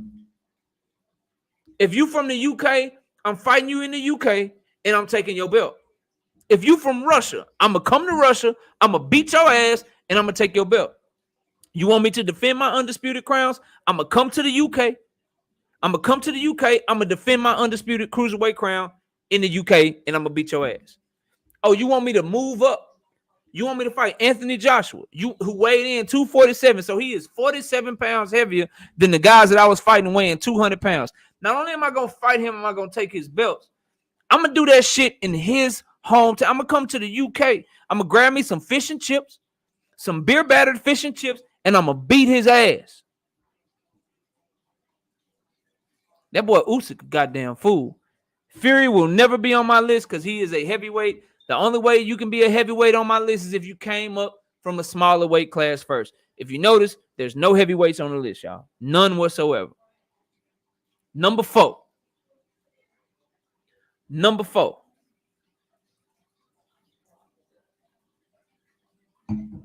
Number 4 on my list. This guy right here.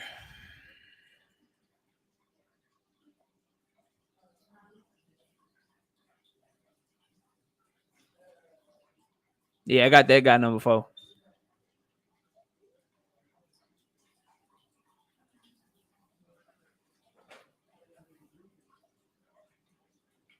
Great question, Don Dada, because Loma lost twice. And I believe that Loma, I believe Usyk is mentally stronger. I believe Usyk has a better, he don't only just throw the left hand off his angle. I like his jab and his hook better than I like Loma's. And I like the fact that he's so mentally tough, bro. Like, I'm sorry. Like, I just like that shit. I ain't never seen Usyk be put down. I saw Lomachenko get put down by Linares, though. I ain't never seen Usyk get, have an opponent that somebody beats worse than he beat him.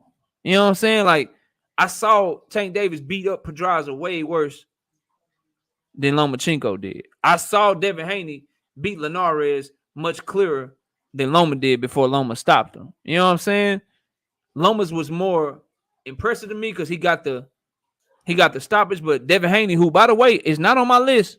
For those of y'all waiting, I said it on Wednesday. I know some of y'all might not have been here on Wednesday. Devin Haney ain't on my list.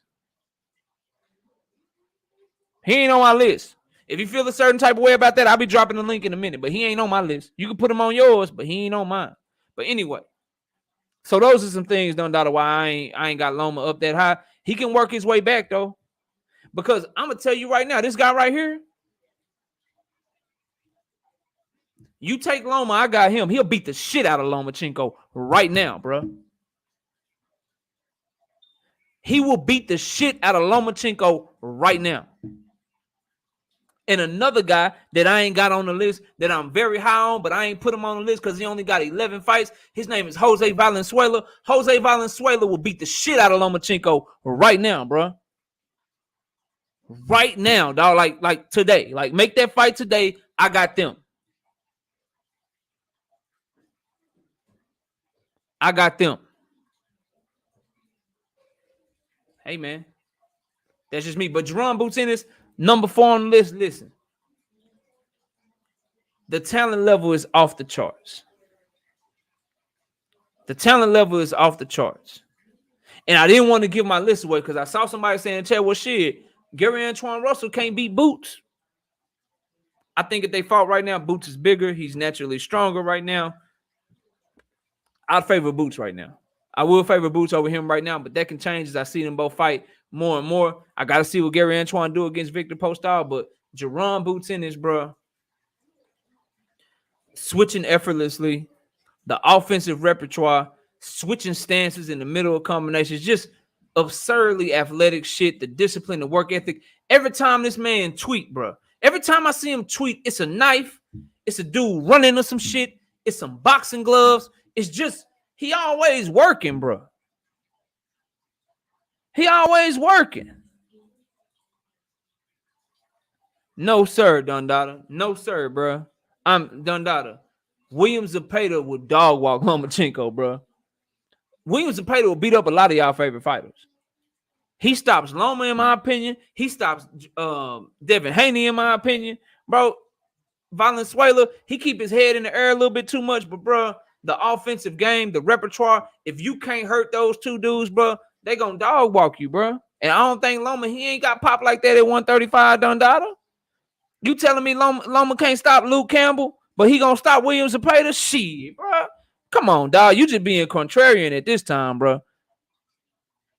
You just being contrarian, dog. Like you can't believe that shit. You can't watch Luke Campbell go the distance with Lomachenko and then tell me he gonna stop William Zepeda, bro. You can't tell me that and expect me to believe it, bro. I'm sorry, dog. Like, no. Y'all know William Zepeda throw 100 punches per round, bro. Nah, dog, you can't give me to believe it. But Boutinis, the goods, bro. I like his skills a little bit better than Usyk if they were the same size, simply off the strength of he got faster feet. He's more athletic. He can switch and land that straight right on Usyk, in my opinion. And then Usyk taking those angles, he gonna be going right into Jerome Boutinis' left hand. And I think Jerome Boutinis, if we're going skill for skill, he's a harder puncher than Alexander Usyk. So those two being the same size, I put those skill sets together, I would have Ennis beating him. Number 3, Coach Joe, facts, but it's accurate though. It's accurate though.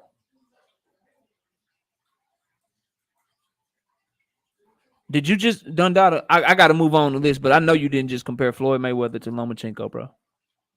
I know you didn't use Floyd Mayweather to make your point about Lomachenko, dog. I know that's not what you just did with me, bro. Don't do that, Don. That's disrespectful, is what it is. That's disrespectful. Okay? y'all let boxing with Sean make it, bro. Y'all let him make it. Don't nobody block him. He just here for some attention. He need a video and shit. You know what I'm saying? He need a video, so he don't come up with no videos on his own and shit. Y'all let him make it, bro. He don't come up with no videos on his own. He looking for content, searching for content and shit. So he coming up here to try to get some content. Then he gonna go chop my shit up and go make a video, or he gonna say what I said, but not say the whole thing I said, and then make a video disagreeing with me and shit. That's how they be, man. He a fan, bro. He a fan. So y'all let him make it. So yeah, and I'll respond to that, but I ain't Comey better than Williams and Pater. You need to never say an opinion again, bro. Williams and Pater beat the shit out of Richard Comey. He would beat the dumb shit out of Richard Comey. That boy said Comey is better than Zepeda. Boy, you don't know shit about boxing saying some shit like that. All right, number 3 on the list. Stay here boxing with Sean, because I want to make you even more mad. You're gonna be mad at this top 3. You gonna want to bite. You gonna want to bite your tongue out your mouth with this top 3, bro. I'm telling you right now, you ain't gonna like this shit. Number 3 on my list. Number 3. This guy right here, man. That guy right there.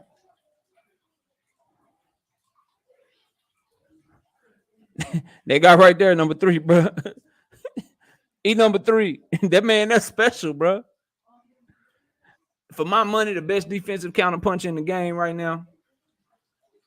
A master at controlling distance. No one connects punches against him.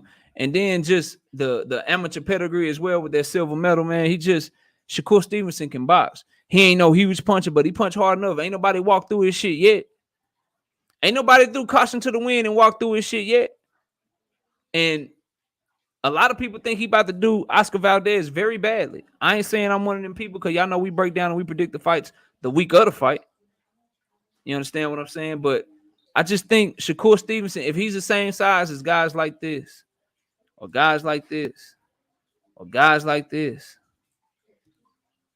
or guys like this, like if he's the same size as them, bro, he's dog walking them. His skills are just superior. He has fast hands, the distance control. I love fighters like him. And you'll see the next 2 on my list. What they all have in common is they very good at staying just out of reach, but being close enough to touch your ass. Staying just out of reach, but boom, I'm gonna get at you. And then they got good feet, they got good angles, they can fight inside, fight outside. Shakur Stevenson, the total package, bro. He the total package. He the total package. Number 2. Number 2 on my list, bro. Number 2 on my list. A17 going at it with Dun Dada. Y'all play nice. Y'all play nice. We'll be dropping links in just a minute for everybody to come up if you want to come up. Y'all play nice. Number 2 on my list. Who y'all think number 2 is, bro? Who do y'all think number 2 is, bro? I want to know. Y'all excuse my doorbell. Excuse my doorbell. Somebody please get the door real quick so he'll stop barking. Everybody think it's Tank. Y'all think highly of Tank, bro. Boy said Monster anyway. Yeah, he got Monster anyway is number 2. He number 2 with a 0 behind it. He number 2 with a 0 behind it, Jose. He ain't got no defense. He ain't got no defense. Oh, who was number 3, Key? This guy, Key. Your guy, bro. Your guy, bro. None of your business boxing with Sean. Get out of my personal life. What kind of dog? Don't worry about that shit, man. What kind of dog is that? Don't worry about it, bro. You're trolling that. Only person I ever seen with a channel that be trolling. That shit crazy to me, bro.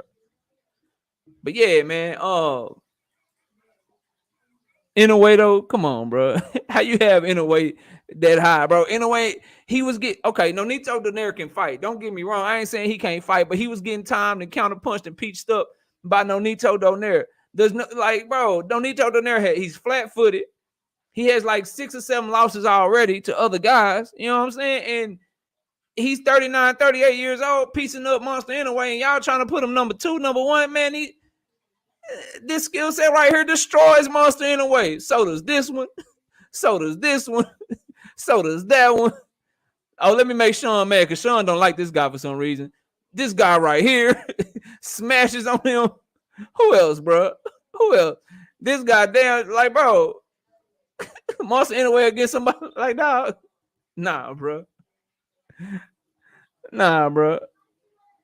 Y'all crazy as hell, man.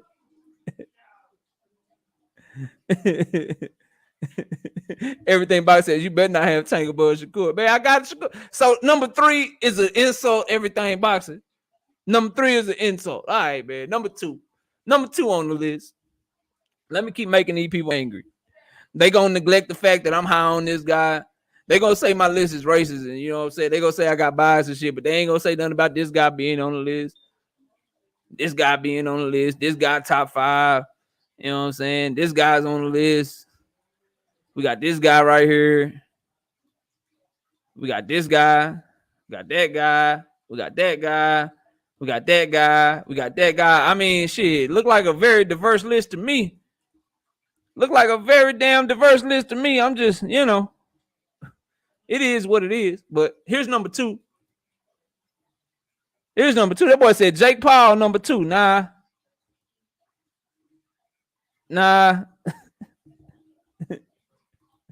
I got him number 2, bro. Oh, I know Coach Joe. Coach Joe, that's because you a boxing fan, bro. They just, people, they get mad and shit. They ain't really, they have narratives that they like to push. But we on boxing over here. And this is my honest opinion on who I think the best fighters are. But I got him number 2, simply off the strength of he is somebody like, I said this about him. I said this about him. And I said this about him. And him too. All these guys, if you notice in the top 7, top 6 or 7, they're guys I believe you got to hurt to beat because it's hard to outbox them. Errol Spence has an extremely high work rate. He ain't great at everything, but he very good at everything. Like everything. The jab, very good to great. The power, very good to great. The body work, very good to great. The counterpunching ability, very good. He out counterpunched Danny Garcia, who a lot of people were saying was a very great counterpunch. The dog, the chin, you know what I'm saying? I've only seen him hurt once in his career. You know what I'm saying? The mental toughness. Hey, you don't want to fight me? I'll come over to UK and I'll come take your shit. Like he's just a complete package. And it's hard to beat somebody that don't have that many holes. Like you're gonna have to hurt him. You're gonna have to hurt him, change the complexion of the fight. Once you change the complexion of the fight, maybe you have an upper hand, or you could possibly stop him late. You know what I'm saying? Or stop him if you hurt him bad enough. But if y'all are going blow for blow, if y'all are just not able to hurt each other, I believe his work rate outworks you. I believe his amateur pedigree, being a former Olympian, I just think he got so much going for him, bro. And just the mindset of kind of how I said about Usyk, bro. The mindset of like, you can say what you want, but bro, I'm gonna come off of this accident. I'm gonna fight Danny Garcia. You can say what you want. I'm gonna come off of this eye injury. I'm gonna see Ugas for a 3-belt unification. Then I'm gonna go see Terrence Crawford, like I said I would. So I just believe that he the goods, bro. And just as good as Shakur Stevenson is at distance, Errol Spence is very good at controlling the distance on you. And then when he get inside, even though he long and rangy, when he get inside with you, bro, Errol Spence is a very good inside fighter too. So I got him number 2.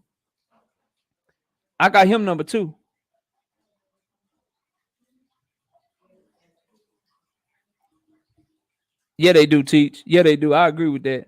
I call him say I'm confused about Shakur. What you mean? Put it in the chat right quick. I'll try to answer your question, or we can chop it up real quick, bro. What are you confused about on Shakur before we go to number 1? What are you confused about, Akarma? Tell your brother. Tell your brother one time, bro. While I'm waiting on iCarmen to put it in the chat for me, we'll recap the list again. That guy's 20. That guy's 19. That guy's 18. That guy's 17. That guy's 16. That guy 15. That guy 14. 13. 12. 11. 10. 9. 8. 7. 6. 5. 4. 3. 2. And let's get ready to piss a lot of people off. But this is what I think. This guy right here is number one, bro. This guy right here is number one, dog.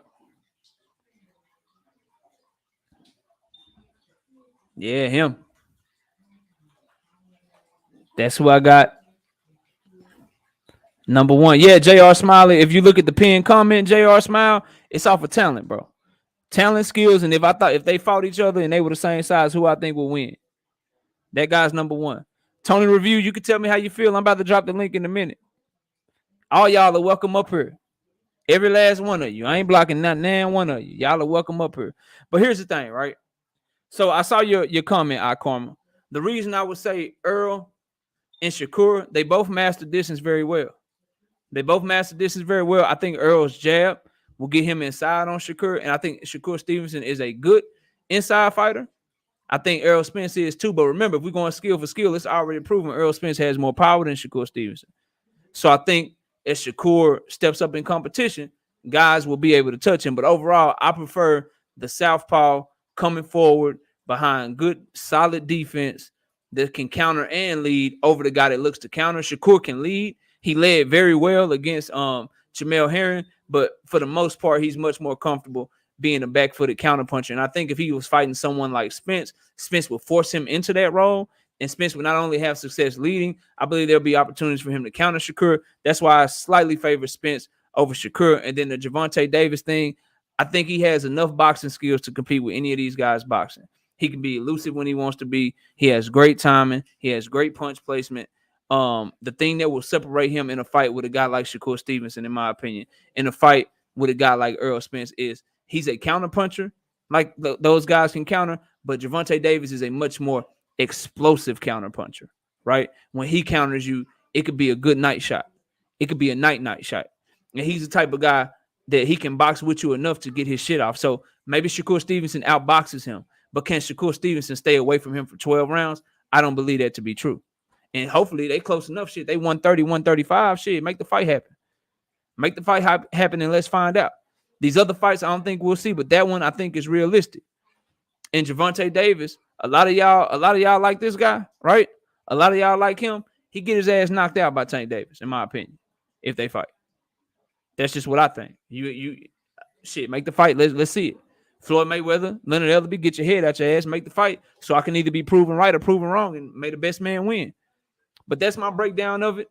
You know, I think that it's a damn good list. I think it'll be a hard list to beat, but you know, it is what it is. We've done our picks. We made our list. Now let's have people come up here. You know what I'm saying? Let's have people come up here. Come up here if you want to. Bring your ass up here if you want to. Please and thank you. Let me invite.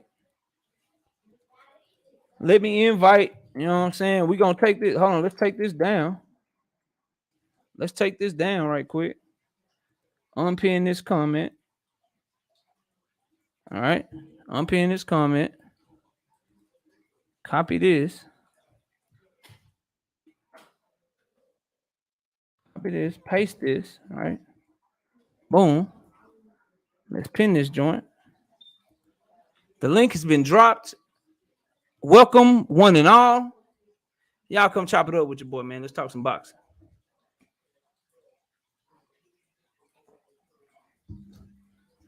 Y'all come chop it up. Let's talk some boxing.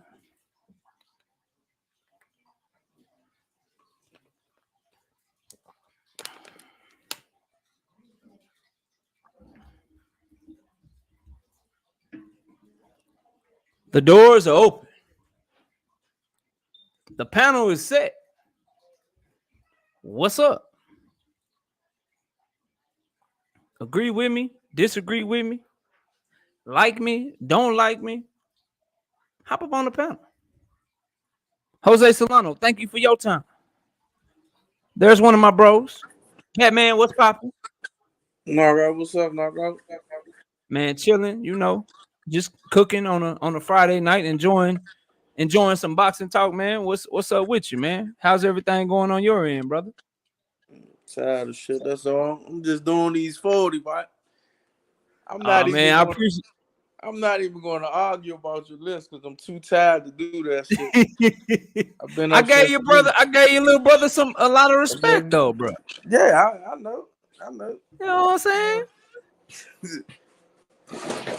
I would have gave Earl #1 before I gave Tank, but hey, man. Nah, I could feel that. I wouldn't be mad at that. If you rearrange my top 5 in any order, I wouldn't even be mad at that. Hey, babe, Batman about to do his push-ups. She said, hold on, she got to get her phone so she can watch him right quick. Hurry up, because he said he tired. He ain't trying to be doing this shit all night. He just trying to be a man and pay his bet up. All right, go ahead, bro. Yeah, 2, 3, 4, 5, 6, 7, 8, 9, 10, 11, 12, 13, 14, 15, 16, 17, 18, 19, 20. What? 2, 3, 4, 25, 26, 27, 28, 29, 30, 10 more. 31, 32, 33, 34, 35, 36, 37, 38, 39, 40. He knocked them hoes out, bro. Man, I appreciate you, Bat. I appreciate you, Bat, man. Thank you so much, bro. No problem. Thank you so much. I know you tired and shit, man, but thank you, man. Enjoy the rest of your night, man. All right, man. All right, bro. Peace out, man. Yo, man, I'm trying to figure out, like, bro, it was a lot of y'all disagreeing with me, but I done got the link and shit. Y'all don't want to come chop it up. There go my brother right there, 817. What's up? What's happening, bro? I was just clicking the link, making sure it worked. That shit worked, bro. It worked. Like, I'm not an intimidating guy, am I? Like, I'm a nice guy, right? I don't be going crazy on people, bro. I don't understand, bro. Nah, bro. I mean, you know, it seems pretty friendly and fan friendly to me for everybody to click. But I was just gonna say this. I ain't got no problem with your list. Your list is great. Do you hear me? I want to go back over it so I can really go through it with a fine-tooth comb before I make myself look like an ass attacking your list. Because I know you do your research. You hear me? But apparently, I'm gonna give you this right quick. Just top 5. I'm gonna give you my top 5. I ain't gonna go through the whole list. What do you think of this top 5 right here? Usyk 5, Ennis 4, Shakur 3, Spence 2, and Tank 1. Just first thoughts with that 5 right there, bro. Now you know. Tank at #1. I mean, you know, we all know Tank is your boy. I have to go with Keon on this. Tank is your guy. I love me y'all some Tank wrong too. for that, bro. I love y'all me some wrong Tank for that. too. This was objective. This was objective analysis, bro. This was objective analysis. Y'all gotta stop this shit, man. I was just finna say, Keon try to put that jacket on me with Earl. I ain't gonna let him do it with you, bro. I ain't gonna let him do it with you. We can't let Keon get away with that shit. He always doing that shit. Key, I know you ain't ducking no fade, bro. I know you got the kids and shit, man. I would that one for you, bro. I know you'll click the link anytime because we bros and we chop it up and we disagree all the time. But we need Don Dada to click the link because he know more than all of us. Nah, he ain't coming in here. He ain't coming in here, man. I just want to come on, see if the link work and get out of his way so I can learn something today. That shit working. Don Dada, you know you always welcome. You been up here before, man. You rinsed up and everything, bro. You know I don't care about no difference of opinions. Yeah, Leon, what's up with you? Don Dada. I don't know how you be getting riches, but bring your red ass in here and teach somebody something. Slow ass. Hey, Leon, what's poppin', hey, bro? knockout. Hey, what's good, bro? Hey, I did the same thing 817 did. I just wanted to make sure that it was working. You know what I'm saying? Show my face so y'all can see my nostrils and shit. Hey, for real talk though, have a section of the show just for Dundada, dog. Just ask him regular questions just to see what he say. Hey, you know man, Dundada, I think sometimes, bro, and I've told him this before. I don't think he be believing some of the stuff he said. I think he just be trying to argue with me and shit, bro. That man just compared that man. Yeah, we ready to jump your ass, Dundada. I'm finna jump your ass right now. That man just he was arguing with me just now. I don't know if you heard that man compared Lomachenko to Floyd Mayweather, bro. I saw that, bro. I about turned my damn chair around, like, dog, come on, bro. Like, Loma good. I like Loma. Loma can fight, bro. Like, people act like it's disrespectful. Like, we talking about my top 20 fighters in the world. If you on the list, bro, then you on the list. See what they won't tell you, Leon. You didn't see Jermall Charlo name called. You ain't see Devin Haney. You ain't see Devin Haney name called, but you saw name called. You know what knockout? About that shit though, bro. You know what the difference is? Knockout. Cats can disagree because it's all about opinion, right? But you made your list, and then you explain why you put people where you put them. These cats is going off them whack ass lists that they get off of ESPN just because somebody told them to put them on there. But when I ask you why you do it, you just saying that because that's what you seen somewhere. So if you can explain why you did it, we don't have to agree. They'll switch around a name or two, bro. You know what I'm saying? They'll be like, okay, I'm gonna make my list look different. They got Usyk at number 3. I'm gonna put Usyk at number 2. Number 5. Yeah, you know what I'm saying? Yeah. As long as you can back it up, explain it. I gotta respect it as long as you can explain it. That's your position. But these cats don't have a position, man. They just take what the hell ESPN or damn fishnets done told them or whatever. That's what they do. Hey, boxing with Sean, man. The link is in the chat, bro. Why are you still typing? That's what I'm gonna get out of here, man. I just wanted to see if Leon was gonna come up. Leon, take it easy, bro. I'm trying to get somebody up here that don't like me or something, bro. No doubt. You know what I'm saying? But take it easy. I'll come back if they do, though. All right, man. Tony, I'm waiting on you.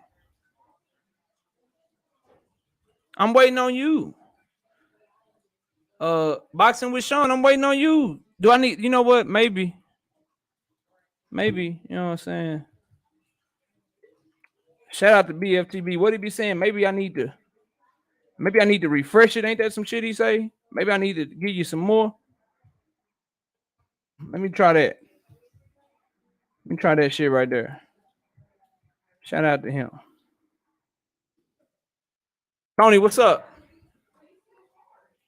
Hold on 1 second.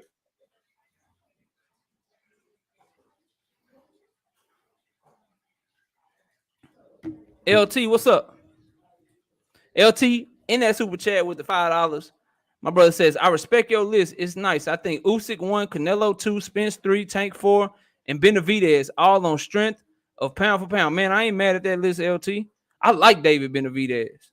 I think he got a lot of defensive struggles. That's why I couldn't put him higher than I put him, LT, because I think if he run into the wrong one with some good power and some good skills to keep him up off of him, Benavidez could run into trouble. But he an absolute buzzsaw. For sure. And I saw somebody else going to get a haircut. I've been on before. You know I'm not scared. Okay. How you going to get a haircut? Like, are you driving, bro? Be safe. Like, you going to get a haircut and shit and you typing that fast? Damn, that's crazy. Salute to Cassandra with that $5 in that super chat. She says, just cuz I appreciate the support. Let's talk Benavidez. Ringside 16 says, which one? Which one you want to talk about? I'm waiting on Tony, y'all. He got his mic muted. I think he getting some shit together. He about to try to cook me, bro. No, ain't nobody gonna cook you. He about to try to cook me, dog. What's up, man? I was waiting on you. You said give you a second. Go ahead, bro. No. Listen. I thought it was yours, dog. It was yours. Hold on. I thought the list was troll. I thought it was funny as shit until before I jumped on. I heard you say you're basing it on what you feel like is skill. I thought you were going off of like accolades, like what they've done, how many divisions they've won, etc. But skill, that's very hard to argue with people about because everybody has a difference in opinion on what they see. You know what I mean? So that's a completely different list than what I thought you were trying to say. Because there's a lot of fighters I would rate higher than Errol Spence if it's by achievements. Skill is a different argument. So yeah, here's why, Tony. I don't do the resume and the accomplishments no more for a couple of reasons. Number one, I feel like certain fighters are afforded opportunities that others aren't. So while they may not be better than a certain fighter because of who their promoter is or because they have a certain fan base, they may get an opportunity at a title shot over somebody else that might be just as good or better. So that's why I don't do that shit, number one. But number two, and the most important reason, when you go to why the pound for pound list was created in the first place, they didn't do that shit with accolades and resumes and all that shit. They did it because of Sugar Ray Robinson, and they did it based on if this fighter was a heavyweight or if these fighters were the same size, who do I think is the better fighter? Who do I think will win the fight? So I'm taking it back to the essence, and I'm taking it back to, yo, this is how they wanted the shit to go. This is how the shit gonna go on Knockout Boxing. Because when you start doing accolades and shit, you could argue for your favorite fighter. So I'll give you an example, right? So Errol Spence, Terrence Crawford. If we're going off accolades and resume, if you're a Terrence Crawford fan, you could say some shit like, look, man, Terrence Crawford, he was a champion at 135. He was undisputed at 140. And now he's a belt holder at 147. So I got him ranked as number one, and I got Errol Spence ranked as number two. If you're an Errol Spence fan, you can say, look, man, Bud Crawford, he ain't really done as much as Errol Spence at 147 pounds. Errol Spence is a unified champion. He got 2 belts. Terrence Crawford got 1 belt. Errol Spence has fought the better competition at welterweight. He got Sean Porter. He got Danny Garcia. He got Kell Brook. And so I got Errol Spence over Terrence Crawford. See, like, I don't like that shit because you can make a legitimate argument for whoever your favorite fighter is and shit if you do it off a resume and accolades, because you can skew that shit and you can make that argument mean whatever the hell you want it to mean. Yeah, I got you. But at the same time, when you bring up Sugar Ray Robinson, the reason why they used him as a threshold was because of his achievements, because of the people he was beating and the way he was beating them. It's not like he beat a whole bunch of tomato cans and then they wanted to rate a pound for pound. So it does have to do with your strength of resume as well. Like when people look at it, because I'll give you a prime example. And I never thought this. Look at Edgar Berlanga, knocking everybody out. Oh, he's the next Mike Tyson. He's the next Mike Tyson. What happened? The minute he stepped up just a little bit in competition for the last 2 fights, he hasn't got a knockout. So, I mean, that's people's assessment of him being wrong, because not everyone was saying that. My brother Cono Loco Sports was saying he in trouble. He ain't fighting nobody. He fighting tomato cans. I don't believe in the power. I don't believe in the skill. I was saying that. So if you can't rate boxers, then you just can't rate boxers. Like that's on that person. I'm not saying you were saying that. What I'm saying is, if you just go off of an eye test, right, and you don't look at actually who are they fighting, if that's not in the equation, then a guy like Berlanga, people would say it was the next Mike Tyson, but we all saw what happened in his last 2 fights. Like, he just doesn't look as good stepping up. So that's all I'm saying. People who don't know what the hell they talking about would say that shit about Berlanga. Let's come back full circle. Because you brought up Errol Spence Jr. Go ahead. The problem with this is that I have, and you're correct, you could have 2 different arguments there. You could have Bud's done more. He's won more belts and more weight classes. He's been undisputed. Spence has spent his whole career in 1 weight class. But this is where it gets a little tricky.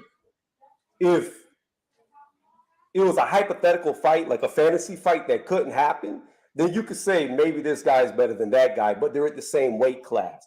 So my thing is this. While I feel Bud is the more technical boxer, I feel like he's the better boxer, I don't know if he can beat Errol Spence, because Errol Spence is a big dude. You know what I'm saying? I think it's going to be the first. When you say he's a better technical boxer, expound upon that for me. What is he better at? Well, first off and foremost, he can fight in both stances, something that Spence doesn't really do. And not only can he switch foot, but whether he's southpaw or traditional, he can do one just as good as the other. In fact, I really believe he's better in southpaw than he is traditional, even though he's a right-handed fighter. So that's a skill set right there on its own, whereas Errol Spence, he doesn't switch. You know what I'm saying? But it's different. Like, I think that fight's a 50-50 fight. I don't think because Bud has these accolades that he's going to go in there and be able to blaze out Spence. I think it's going to be a hard fight for both guys. Let me run this by you. It's more of a question. It ain't no trying to argue or nothing, but you watched the Sean Porter Terrence Crawford fight, I'd assume, right? Yeah. I predicted How long was Bud Crawford in the orthodox stance in that fight? What's up, Silver? What's up, A1 Hoops on? Salute to y'all. Because you said he fights from both stances and he switches well. How long was he in the orthodox stance in that fight? I don't know. I didn't time it, but I know Sean Porter was catching them on transitions because you saw it was half a round. It was about a minute and a half, and then he switched up halfway into the first round, and he stayed southpaw the whole time. Second question, the second point. The second point. Hold on. The second point. Wait, before the first one. Hold on. Go ahead. Times of that fight where Bud tried to switch back, where he tried to switch back, but he was getting caught in the transitions by Porter. So it's not like he just stayed planted in one. And I know that I said he's good in both. And if he did stay in the southpaw for 11 and a half rounds, if you added up the total time, that not only supports what I was saying, that I think he's better in the southpaw stance versus traditional. But you double talked a little bit just because you said he's just as good at both. He's not. He's a southpaw to me. He doesn't fight orthodox for any major amount of time in any of his fights anymore. You go watch the Kell Brook fight, same thing. Orthodox 1 round, rest of the fight southpaw. But so then we take it a step further. You believe he's a better southpaw than Errol Spence? That I don't know. I don't know how it's going to play out when they get in front of each other. Like, you got to understand, like, Errol Spence is supposed to beat him. He is the natural guy at the weight class. Bud is moving up. So, in other words, let me put it like this. If Errol Spence was to move up to fight Charlo at 154, right? Spence is supposed to lose because he's smaller, moving up to the bigger guys. What makes it impressive is when Errol Spence beats Charlo, if he does. It's not as impressive if Charlo beats him moving up. You see what I'm saying? Who was supposed to win the Tank Davis and Mario Barrios fight in your mind? Tank Davis.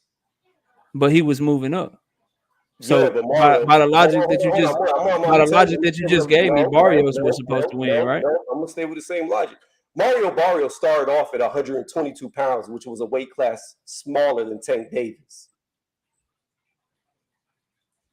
So I've always seen Mario Barrios is a 122-pound fighter who moved up. And he did good against Tank early until Floyd ran into Tank's corner and told him he thought he was losing, and then Tank turned it on. And then against Keith Thurman, what we just saw, a guy with no hairline who's been on the couch for 2.5 years. He, in my opinion, he watched him every single round. It wasn't even competitive. He didn't get the knockout like Tank did, but at the same time, he came off the couch 2.5 years in activity and just watched the dude like he was nothing, rearranged his face, made him look like another human. So, again, it's the same logic because Barrios is a 122-pound fighter. That's where he started.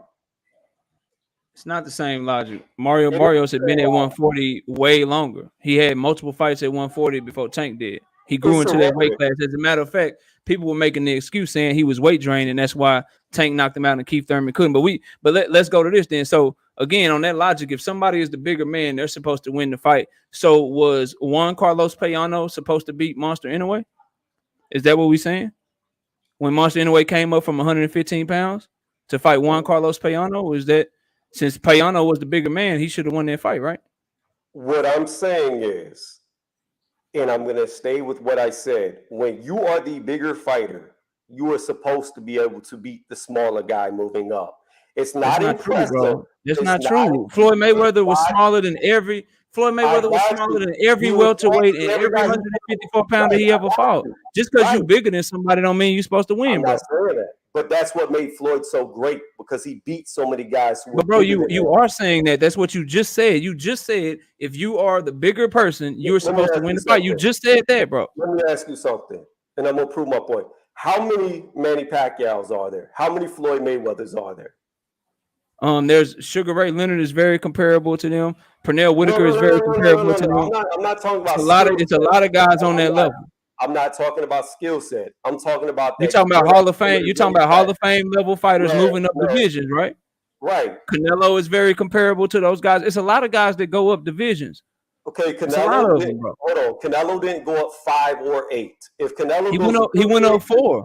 He's been up 4, bro. Right, but I'll give you a prime example. Look at Lomachenko, right? He's going up 3. However, since he's been in his 3rd weight class, he doesn't look as good. But Luke Campbell should have beat him, right? Because he's bigger. Yes, that's what I'm saying. Like, bro, that's wrong, bro. That's dead ass wrong. Understand what I'm saying. I'm not saying the little guy cannot win because a smaller guy can be the bigger. No, you're saying the big guy should win because he's bigger, bro. That makes no sense to me. Because and I ain't trying to. I'm not being facetious or trying to be mean, but just saying somebody should win because they bigger. That makes no sense, dog. That makes no sense whatsoever. I'm trying to explain it to you. It's not impressive for a bigger person to beat up a smaller person. Like, I'll give you a prime example of what just happened in heavyweight. Usyk going up to heavyweight. If AJ would have knocked his ass out in 2 rounds, that's what AJ was supposed to do. He had a cruiserweight coming up. Regardless how skilled he was, AJ was supposed to be the number 1 or number 2 heavyweight, right? He should have won, but he didn't because Usyk was that great being smaller that the size did not matter. But at the end of the day, weight and size does matter. That's why there are weight classes. If it didn't matter, there would be no weight class. If it didn't matter, you would have 1 million Floyd Mayweather Juniors who could go up 5 weight classes and reign supreme at their 5th one, or Manny Pacquiao going up 8. It's very rare that you see guys doing it. Because there comes a point, but it's not rare for dudes to move up and be the favorite and win the fight, bro. Like Shakur Stevenson, Jamel Herring is bigger than him. He been at 130 longer, but Shakur Stevenson was the favorite because he's more skilled, bro. You don't pick fights because somebody is bigger. They just supposed to win. That's false, bro. That's false. That doesn't hold any weight, bro. Like all them people that Vasily Lomachenko moved up to, if Vegas thought like you thought, then shit, it'd be a lot of people rich just picking a bigger fighter, bro. That don't make no sense, dog. It does make sense. I picked Shakur to beat him. I've said multiple times that I think Shakur is going to be the closest that we get to the next Mayweather. I've said that multiple times. Where the disconnect between me and you is right now is you're going off as this I am saying that Young Hollywood, what's up, bro? The little guy stands no chance. That's not what I'm saying. You will pick the guy that you think will win off the skill set. What I'm saying though is the bigger man is supposed to beat the smaller man. It's not true. If the bigger man ain't skilled, if the bigger man is not skilled, bro, he's not beating the smaller guy. It is impressive when the smaller man beats the bigger man. That is impressive. But and it can be impressive if the bigger man beats the smaller man too. If Monster Anyway moves up from 118 pounds right now to 122 pounds and Stephen Fulton puts hands on his ass, that's impressive, bro. You can't take credit away from Stephen Fulton because he's bigger. That don't make no sense, dog. If Dimitri Bivol were to beat the shit out of Canelo Alvarez, assuming they fight, and Canelo come up to 175, and Dimitri Bivol beat the shit out of Canelo Alvarez, bro, that is just as impressive. He ain't supposed to beat Canelo just because he's bigger than him, bro. I disagree with it being just as impressive. In my opinion, I disagree with that because Bivol should be able to beat him. If Bivol is as good as people say he is technically with the jab and his movement, with him having a huge advantage in height and weight, he should be able to overcome Canelo's skill set because of sheer size. At the end of the day, Errol Spence Jr. gets in the ring with Tyson Fury, he'll get blazed because Tyson Fury's too big. But if Errol Spence welterweight versus heavyweight, bro. Let me finish. But if Errol Spence got in there and beat the shit out of Tyson Fury, that would be extremely fucking impressive. But if Tyson Fury beat the shit out of Errol Spence, who the fuck cares? That's so you're talking about going up. So you using. I want you to understand this. You're using possibly 100-pound weight difference to make your point. You won't stick with that. I'm not trying to use 100 pounds. What I'm saying is that's what you did though, because Errol Spence weighs in at 147. Tyson Fury weighs in at 262, bro. I got you. If Tyson Fury beats Alexander Usyk, that shit is impressive because Alexander Usyk can fight his ass off, bro. I'm not saying you can't take nothing away from a man because he's bigger. He can't help him being bigger, bro. That shit don't make no sense to me. I'm not taking credit away from anybody. But Lomachenko gets no credit for the Rigo win. When Lomachenko, that's a good example. When Rigondeaux got in there with him, you could tell he was just too small for him. He didn't stand a chance. He was too small for him. Just like you can see now that Lomachenko is damn near at his cap. The guy's he's having very competitive fights where he's at now. If he was to go up in weight, he's going to look even worse because he's. So I guess we should be taking credit. I guess we should be taking away credit from Teofimo Lopez then, right? he don't get no credit because he was bigger than Lomachenko? I'm not taking credit away. I'm not taking credit away from anybody. But you would give Lomachenko more credit for beating him than you would him beating Lomachenko. Yes. So okay, stop. Hold on. Stop right there. Stop right there. So you would get no. Stop right there. So you would give Lomachenko more credit for beating a prospect at the time who only had one belt than you would give Teofimo Lopez for beating an Olympic 2-time gold medalist, multiple division champion, who was a lot of people's pound for pound #1 fighter. You would give Lopez less credit and give Lomachenko more credit for beating the prospect. I'm confused, dog. That shit, you could be confused. It's flying over my head, bro. Let me tell you, for Teofimo Lopez to do something just as impressive as Loma being there, he would need to go up and beat Errol Spence Jr. That would be just as impressive because he's going up now 3 weight classes and beat the guy who was the guy in 147, 3 weight classes up from where he began. That is the same feat. That is what Lomachenko was doing. He is 3 weight classes higher than where he started, where bro, was at his best. You just told me you would give Lomachenko more credit for beating Teofimo Lopez than you would give Teofimo Lopez for beating Lomachenko. If Lomachenko had won that fight, he would have been beating a guy who had never defended his belt. I never thought a guy who had never had more than 12, 13, 14, 15 fights, like an unproven champion who never defended his belt. You would give Lomachenko more credit for beating Teofimo Lopez, and you would give Teofimo less credit for beating a 2-time Olympic gold medalist with multiple championships under his belt, multiple defenses, and a way better resume, and considered by Ring Magazine, ESPN, any major publication as a pound-for-pound fighter simply off the strength of, and you would make that decision simply off the strength of Teofimo Lopez is the bigger man.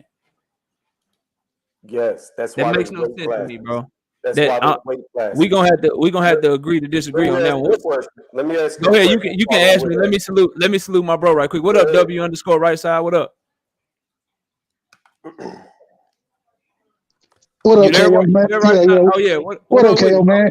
Man, I ran into some issues, so I had to jump on a little late. I'm gonna spend as much time with you as I can, though. Go ahead, keep going, y'all. Let Tony was about to ask me a question. Go ahead, Tony. What were you about to say? So when you go professional in boxing, right? Do they throw you in a random location because of medals you won in the Olympics, or do they do it off your weight? Ask me again, because I was reading Coach Joe's comment. Ask me again. When you win gold medals in the Olympics, do they just throw you in a random weight class, or do they do it? Well, excuse me, do they just throw you in a random class, or do they do it because of your weight? They got weight classes in the Olympics. You win a medal based on the weight class. No, that's not what I'm asking. When you go from amateurs to pros, and let's say you're a 2-time gold medalist, okay? Are they just going to throw you in a random division, or are they going to do it by whatever you weigh? No, your manager and your promoter, they're going to come up with what weight class they think is best for you, where you can be competitive, where they can get you the title shots, what's best for their business, and that's the weight class they're going to tell you to fight in. So in boxing, does skill set or does weight separate divisions? Weight. So why is that?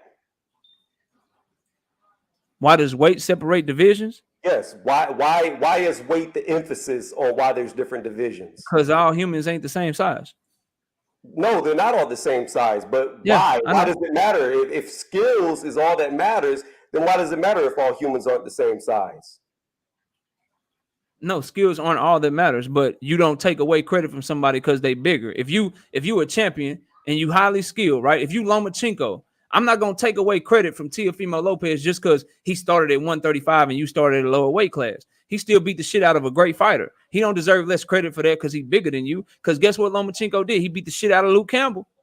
Who was also bigger than him. So Luke Campbell, you allowing the little man to go chase all this greatness and go do all these great things, but just because somebody is naturally longer, or maybe they're naturally more muscular, just because they beat that dude when somebody else couldn't beat him, now all of a sudden, oh man, you supposed to do that shit. You big. Like, nah, bro, that's not right. So basically, what we saying is, if Errol Spence beat Terrence Crawford, then he's supposed to do that shit. We don't give him no credit for that. That shit don't, nah, bro. Because guess what we gonna do? The reason I'm not with that shit, Tony, because guess what we gonna do if Terrence Crawford beat the shit out of Errol Spence? That man gonna get his full credit. They gonna talk about how great he is. He was pound for pound #1 the whole time. Yada yada yada, all that shit. We can't have that shit both ways, bro. We can't give one man credit and then take credit away from another man just because he started at a higher weight class. That's not. I'm that's not disingenuous to me, bro. I'm not taking credit away from the win. It's a good win, but it's not as impressive. It's just not. It's just plain out not as impressive. Hey, that's your opinion, but I tell you what, Errol Spence beating Terrence Bud Crawford or Teofimo Lopez beating Vasily Lomachenko is much better than Teofimo Lopez fighting this Angulo Ngala, whatever this guy name is that he about to fight at 140. I'm not gonna give him more credit because he moved up and beat him. I'm not gonna give Errol Spence if fucking Jaime Munguia moved down to 147 and Errol Spence dog walk him. I'm not gonna be like, yo, Earl, you get more credit because Jaime Munguia was bigger, but you get less credit for Bud because Bud was smaller. That shit, it ain't vibing with me. Like I can't follow that shit, bro. Hey, can I click on this point real quick, bro? Yeah, y'all go ahead and chop it up for a minute, bro. Y'all do y'all thing. So this is the thing. I think, and the bigger fighter isn't always supposed to win, because if you run into a more skilled fighter, I'm putting skills over size in my opinion. But if you're a bigger fighter who is a skillful fighter, then hence I would expect you to beat said fighter in your weight class. And so, just because you're bigger, it doesn't mean you're supposed to win. But if you have a similar set of skills to that person who's smaller than you, then I believe you should win that fight. And I think that's what you're trying to say. I'm not sure, but I think that's what you're trying to say.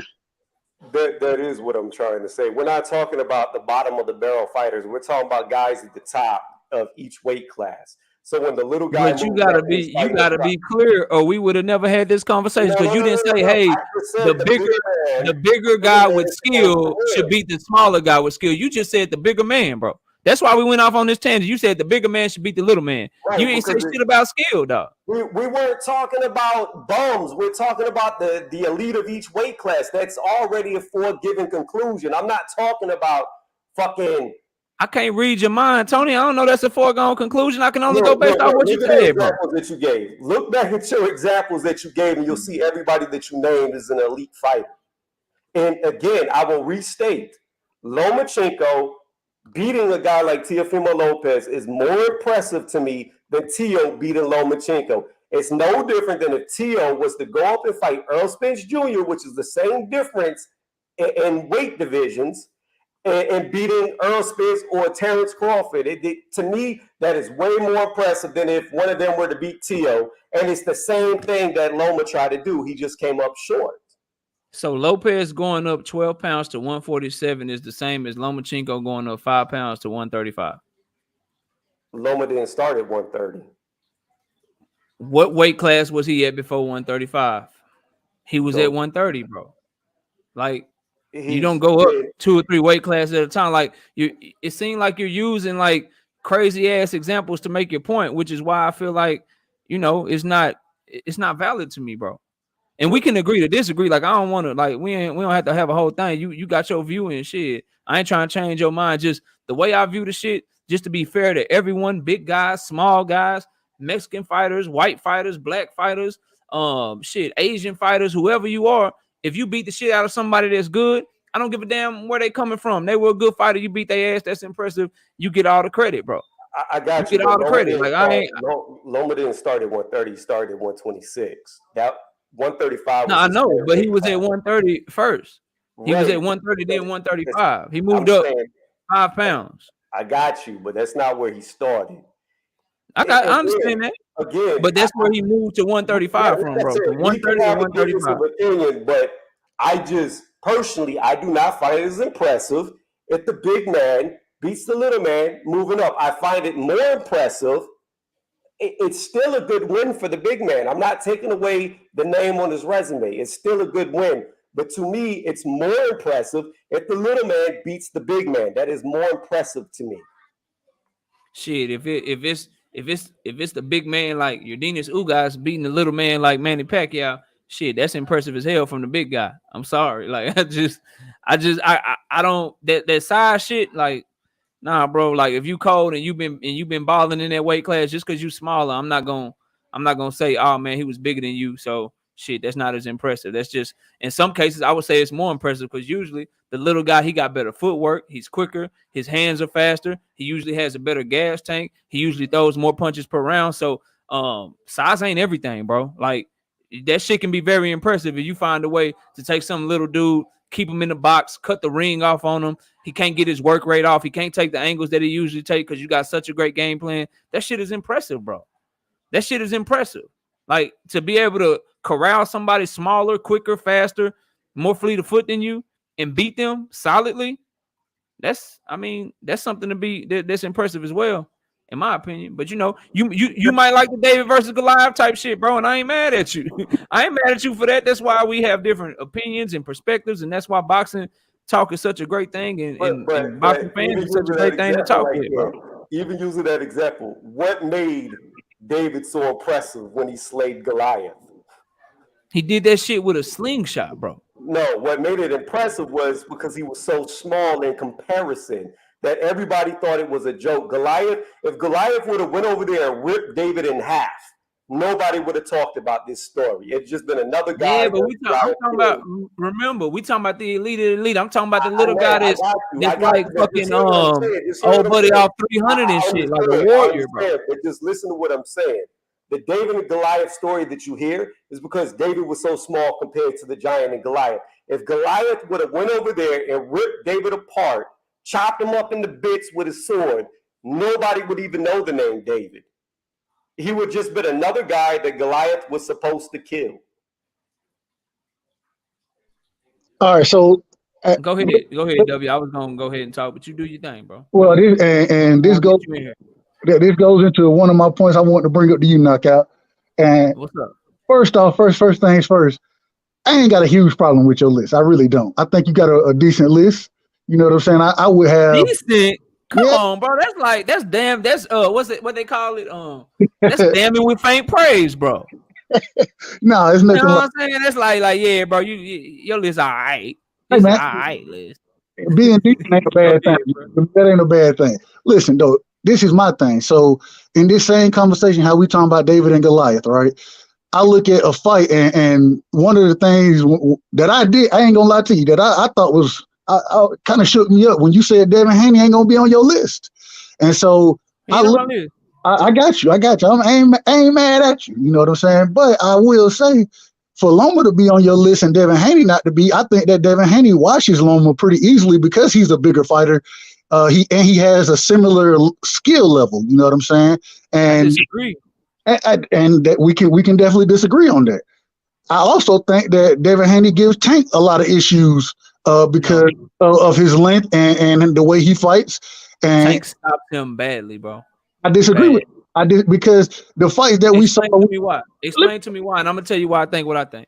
I'm about to. So when I think that Devin Haney has great defense, and I think that what his biggest problem is that he gets in trying to prove a point versus find a way or find the style that he needs to fight to win that fight, find the style he needs to fight to be as dominant as possible. And so when he gets clipped by Linares, he gets clipped because he's fighting a style of fight that he shouldn't be fighting, but he supposedly, quote unquote, is trying to make it impressive. Same thing with Joseph Diaz. A lot of those punches, if Devin Haney was fighting the style of fight that he needs to fight in that fight, I don't think Jojo Diaz lands some of those overhands that he was hitting Devin Haney with. You feel me? And so all I'm saying is that I think that Devin Haney has the skills. You know what I mean? But I don't think he gets enough credit for the skill set that he does have. And at 135, I think he's bigger than a lot of guys he fights. And I think that moving up to 140, it'll prove a point for Devin Haney that he can fight stylistic fights the way, and I think he can fight in multiple different styles. I don't think he fight on the inside very well, but I think that outside of that, he can pretty much control the fight how he needs to, especially with his jab. And so outside of a Gary Antoine Russell, Regis Prograis at 140, I think he can pretty much handle most of those guys at 140. You know what I mean? Josh Taylor stops him, bro. Josh Taylor stops him. Josh Taylor will stop him, bro. Cool. That's fine. Regis too. I don't have a problem with saying because I like Josh Taylor, but I think that Regis should have in the top 20 as far as pound for pound skill. I think Regis need to be on the list as well. You know what I'm saying? On my friend, him and Haney, they like my top 30. But here, your points about Haney. Here's why I think what I think of him. So, a couple of things, bro. I think he has open stance issues. You know what that is, right side? I do.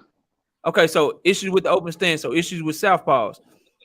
When they're throwing their left hands, if you go look at why Jojo Diaz was able to catch him, it's because Devin Haney, when they throw in their left hand, he try to hold the phone. Yep. He try to roll with it. Well, when they throw in their strong hand, it's coming from further away, and it's the harder punch. It's their power hand, so that shit goes through his guard.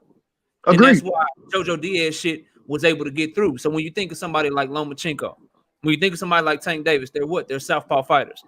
Lomachenko's straight left hand will be problems and nightmares for Devin Haney, and Tank Davis's left hand for damn sure will be problems for Haney, because Haney, not only does he have that issue with southpaws in the open stance, his defense is leaky, both to the body and up top. He also has a little bit of a gas tank issue, in my opinion. He's starting to get tired at the end of fights. On top of the stuff that you named, he want to sit in there and show you how tough he is. If you get inside on him, he want to clinch with you. He's going to run into somebody like a Tank Davis or like a Loma that's going to be able to refuse to clinch. They're going to make you fight on the inside with them. And their feet are good enough to where they're going to make you sit down and fight quicker than Jojo Diaz was able to. Jojo Diaz wasn't able to get Devin Haney to sit down and fight until later on in their fight. And then also, like, let's keep it a buck. Like, if I'm watching Jorge Linares hurt you, bro. If I'm watching Jorge Linares hurt you, you telling me Tank can't hurt you?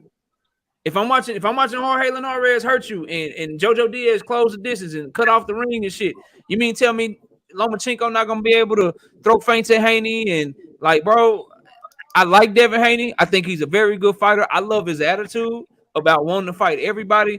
I just think for a talented young man and a very young world champion, he got a lot of holes at the top level that can get exposed, because Jojo Diaz is no big puncher, dog. Like he not, bro. He coming up from a small ass weight class.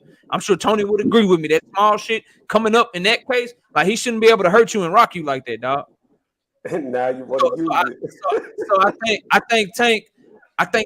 think Tank does him bad, right side. I ain't gonna hold you. I ain't gonna lie to you. If they fight, bro, Tank gonna stop him.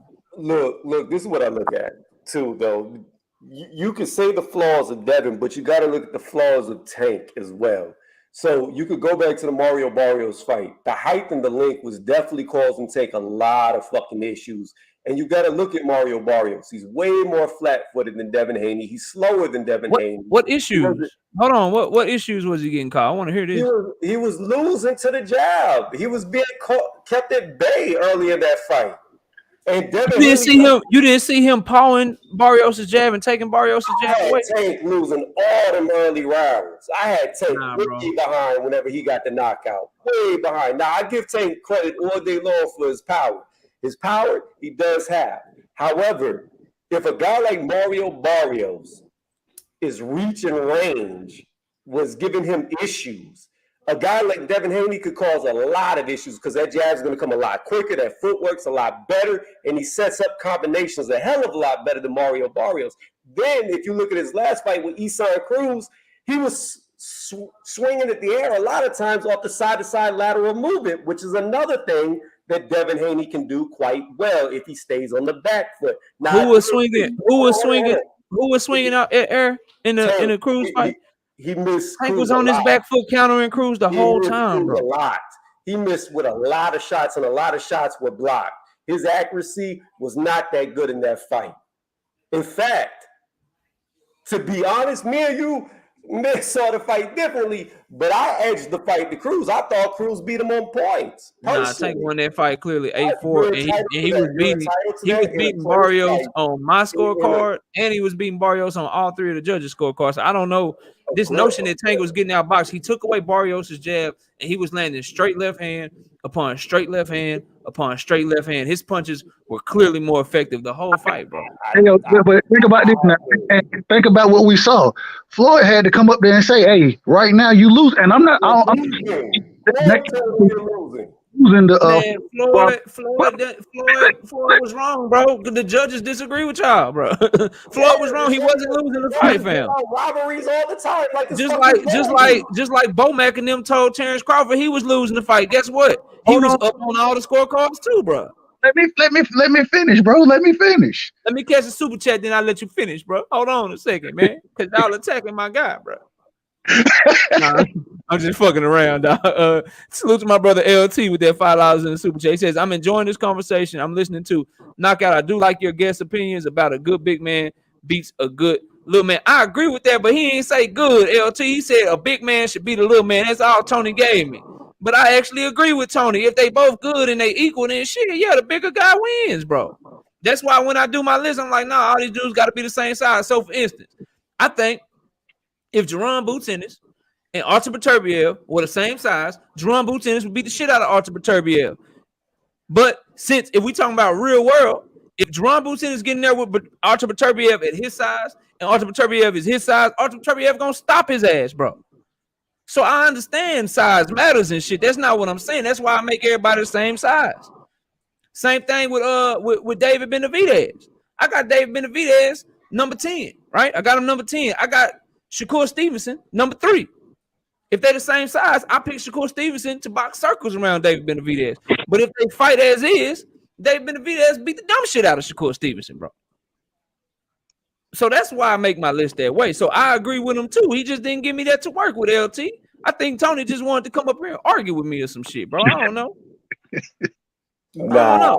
Everybody, what was you gonna say? I'm fucking around, Tony. I'm fucking around, bro. Here's what I say about that. Here's what I say about that. To me, I really feel like Tank, the skies was the limits. Like Tank had so much potential, in my opinion. It's still the limits. He just turned 27, bro. Let me finish. I'm sorry. I'm gonna mute myself, bro. Okay, I'm gonna mute myself. Just listen to what I'm about to say. My quote is this: when you continually fight low opposition, eventually you become low opposition. I have seen Tank regress because of the way that Mayweather, Leonard Ellerbe, Al Heyman have moved him. Tank, in my opinion, should be way further ahead than where he is, but he really has not had them hard fights, and I think it has made him become more dull. It hasn't sharpened his tools. It's made him more dull, and eventually that catches up with you. Again, I used to think Tank was going to be the man to beat everybody, but when I see him hasn't fought really anybody, I now question how good he is at the moment. Let me ask you this, and this is serious. I believe Isaac Pitbull Cruz, because a lot of people didn't know him. Y'all, people are acting like he trash. But I tell you right now, Isaac Cruz, Tank Davis's win over him, that shit gonna age well, dog. That shit gonna age well, because Isaac Cruz, a lot of your favorite fighters don't want to see him. Well, a lot of y'all in the chat favorite fighters don't want to see him. That young man can fight, bro. I'm gonna say this. He priced himself out of a for sure Ryan Garcia fight. Now I know Ryan caps. I know he went on his cap spree, called everybody out in the world, but they offered Isan a huge payday. You want their payday? Who said they offered him? Golden Boy, De La Hoya, the CEO of Golden Boy. Oh, Oscar De La Hoya. Cruz's manager even came out and said they offered him it, but they wanted more money. Bro, listen, real quick. Get to that. Oscar De La Hoya is a liar, bro. He been like, that's like believing Bob Evans, bro. Cruz's manager said they never sent no offer. Isaac Cruz said they ain't never sent shit. And let me ask you this: do you want to be? Do you believe what you want, Tony? I ain't saying that, but me personally, I got one fighter. I ain't gonna say their name. I got one fighter that pulled out of a fight with Fortuna, that pulled out of a fight with Jojo Diaz, that lied about some Manny Pacquiao shit, and his promoter is saying they made an offer. I got another fighter who ain't never ducked shit, who ain't really spoke, and his promoter is saying they ain't never sent me no offer. So I got one guy who ain't got no evidence against him being a liar and being a clout chaser. Then I got another guy who got all the evidence in the world against him being a clout chaser and a liar. So I'm going to choose to believe Isak Pitbull Cruz and say they never got no offer. You can believe Oscar De La Hoya if you want to, but the evidence and the logic and the facts tell us that they lying. They ain't sent that man no offer, dog. Well, I'm going to say that man shit, bro. Who did Cruz fight before he fought Tank? What big name? He fought the former champion. What's his name? Angulo or something? He destroyed him in like 2 rounds. Angulo. The old world champion that he fought. It was like, it wasn't a fight before Tank. It was a fight before that one. Right. And how old was Angulo when he fought him? Like 30, 36, 37. How out of prime was he? How many losses has he racked up before he got in the ring? He got a lot. He got a lot. But I'm telling you that Isak Pitbull Cruz can fight. That's what I'm telling you. I'm not saying he didn't put up a good fight. What I'm saying is, who has he fought really on the level of a Tank outside of Tank? Nobody, because nobody at 135 has fought. Who has Vasily Lomachenko fought on the level of Tank? Who has Devin Haney fought? Like, no one's fought a level of somebody on Tank's level until they fight him, bro. Because he's Tank. Lomachenko has fought people on the top level way above. Who? What are you talking about? He beat Luke Campbell, Linares. Luke Campbell's on Tank's level. I haven't seen. I don't know where Tank is right now. I don't know what. Come on, dog. Come on, bro. I'm being honest with you. Like I said, come on, bro. Don't be distant. Like, really, bro. I like Tank. He fights out of the A where I live now. You know what I'm saying? He supports the city. So I like him. He up there from B-More, where a lot of my family is. I've always liked Tank. But I have not seen Tank really fight anybody recently that really makes me think that he's a threat anymore. All right, bro. I feel you. I just know I watched Loma fight. I watched Loma fight Pedraza. I watched Tank fight Pedraza. And I know who beat Pedraza more convincingly. We all would beat him. I think all the top guys at 135 beat Tank. Hey, I hope they make the fights though, and then we can see who right. But I got Tank over all them dudes, bro. My brother Key in the building. What up, Key? Hold on. Let me catch your super chat real quick. Mr. Steal Your Chin with the $5 in the super chat says Tank has accomplished more by the age of 27 than Bud did at 27. Cruz was number 2 IBF and ranked top 10 in all the sanctioning bodies. Don't be hitting them with the facts like that, Mr. Steal Your Chin. Don't do that, but I appreciate that $5 in the super chat. Key, what's popping, bro? Now, I know that you and Mr. Steal Your Chin, right? You and Mr. Steal Your Chin. I know that y'all got Tank Davis. Hold on, before you go, y'all subscribe to my brother Everything Boxing. Go ahead, bro. Do your thing. I know you and Mr. Steal Your Chin got Tank Davis posted all up around your crib, but I do not. Hey, while he talking, I'm gonna keep doing this shit right here. Keep talking though, bro. Keep going. Hey, Tank Davis is a hell of a talent. He got skills. He got a lot of power, and I hope y'all can hear me. He got some, I can hear you, bro. Good. Give me 1 quick second. Let me turn this TV down. Hold on. All right, yeah, I'm gonna keep doing this while you talking. Cool. While he turned TV. Look, man, this is the thing. So one more thing for you, Knockout. I don't know. I just can't understand how you got Shakur under Tank. I can't understand that. I think Shakur has more skill than Tank. Outside of power, he does everything better than Tank does, in my opinion. Once again, and so explain to me how is explain it to you. I'm going to explain it to you right after I catch my brother LT back in that super chat again. He says, who do you and your guest think Tank is going to fight next? He's been ordered to fight Rolly Ramiro. That's a bullshit ass fight. I don't want to see that fight. Horrible Floyd fight. Mayweather, LB, all them need to do better. This shit is trash, bro. Loma or Cambosa. Hopefully Cambosos is fighting Devin Haney to answer that question, LT. But make no mistakes about it. Although I like Tank, although I think he the goods, bro, he fighting some bullshit. He fighting some bullshit in his next fight. I don't like that shit, bro. I don't like that shit. But and remember, no one had Cambosos beating Lopez. I did. That's a fact. And Tony's credit, I remember being on a panel with Tony. And Tony did say Cambosos was gonna win, but Tony do that shit a lot.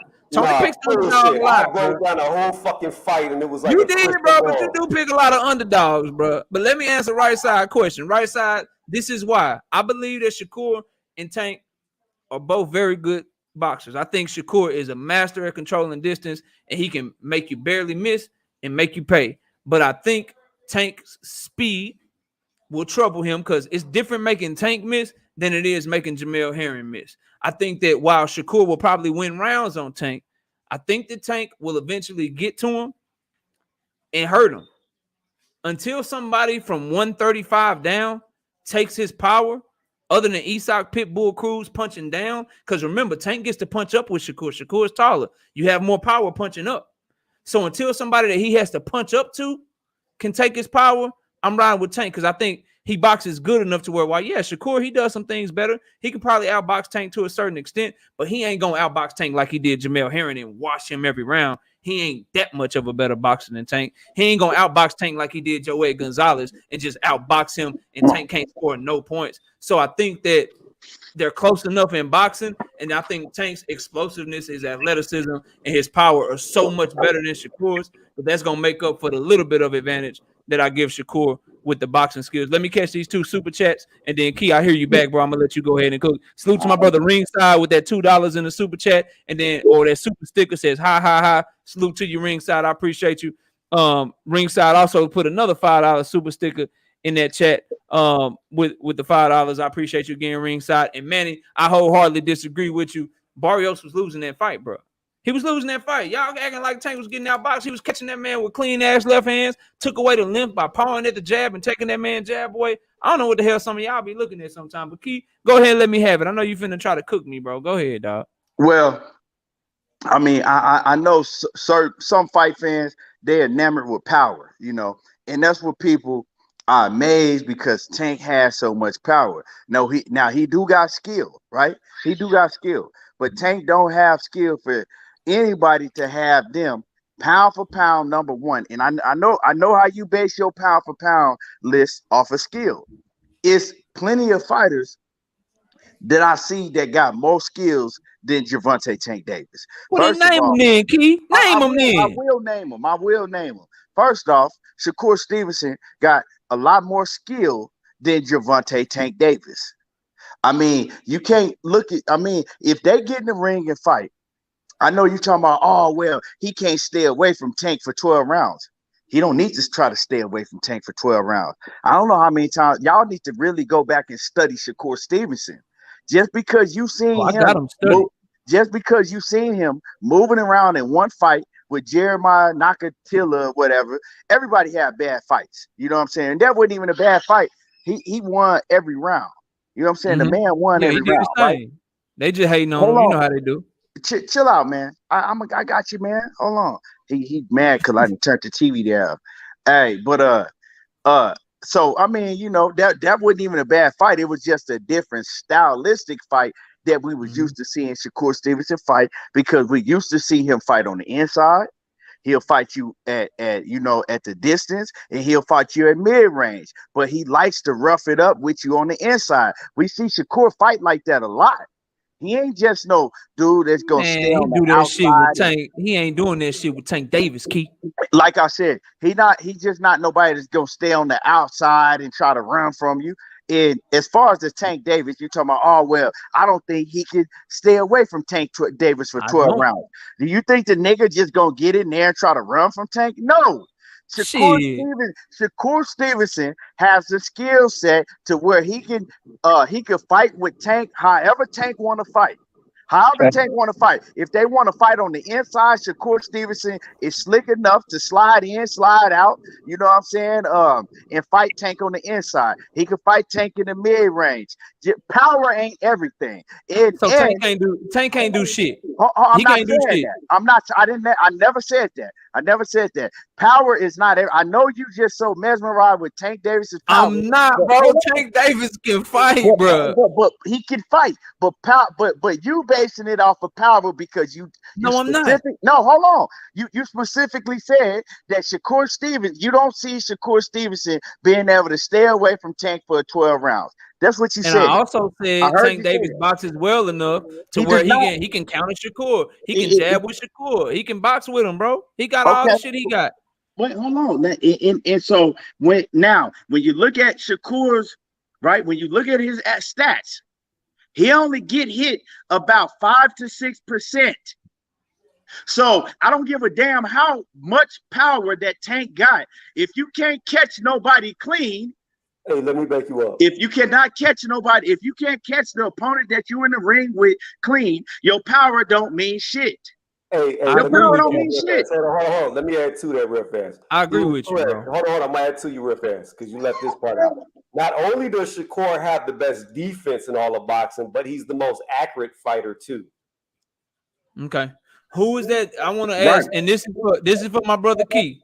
So we did this before, and me and Key, we be having great conversation about this shit. Who was Shakur fight when he showed all that accuracy? And salute to my brother Ringside 16 with that $5 in the super chat. I appreciate you, bro. When Shakur was fighting and he showed all these great stats, all that great defense, all that great accuracy, who did he fight that was as good as Tank Davis when he was showing all that shit? Is it Joet Gonzalez? Is it Caraballo?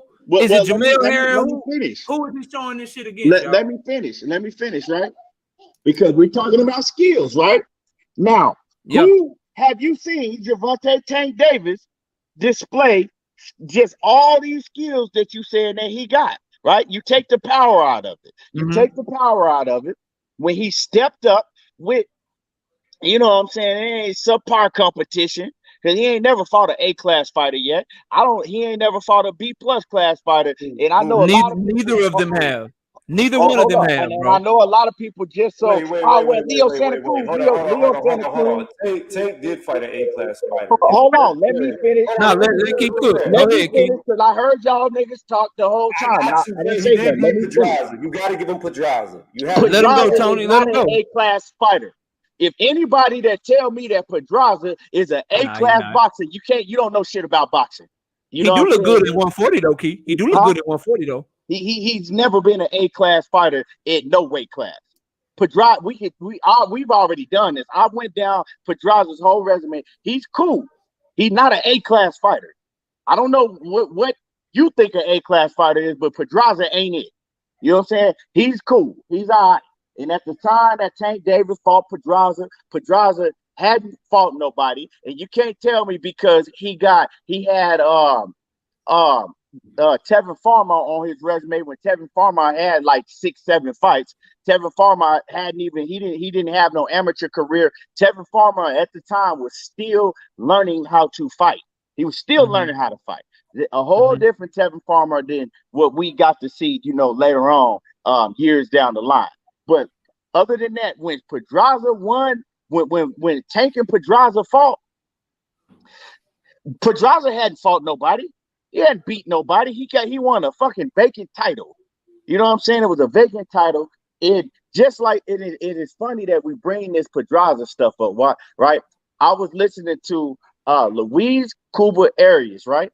And they started. That's the dude that beat Hurd, right? That's the dude that just fought Hurd. This is today. Okay, yeah. I was watching the boxing board because my partner Daniel, he you know what I'm saying, he a co-host of the boxing voice. Now, that's the one that be getting all the interviews and shit at the fight. Yeah, right? That's my boy, like in real life and shit. You know what I'm saying? He's young cat. You know what I'm saying? My young, but anyway, so I'm watching that, and Luis Cuba Arias, he said some shit, and I was like, that's some real shit. He said, you know what? Because they started talking about, because he was talking about Tank, and he was like, man, Tank, he was like, I sparred Tank, and he said, man, Tank hits hard. He said he hit me with a body shot to where I was hurt, but he said I didn't want to, I didn't want to show him I was hurt. He said so Tank. He said the power is real, and so they was talking about how Tank said that Floyd Mayweather in them was trying to set him up when they gave him that Pedraza fight.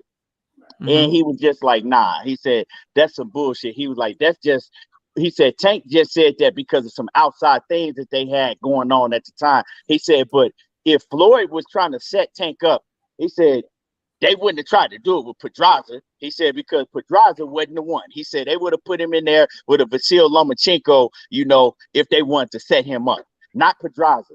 Pedraza he cool. But anyway, moving on from that. When I seen Tank Davis step up in competition, right? I seen him have some troubles.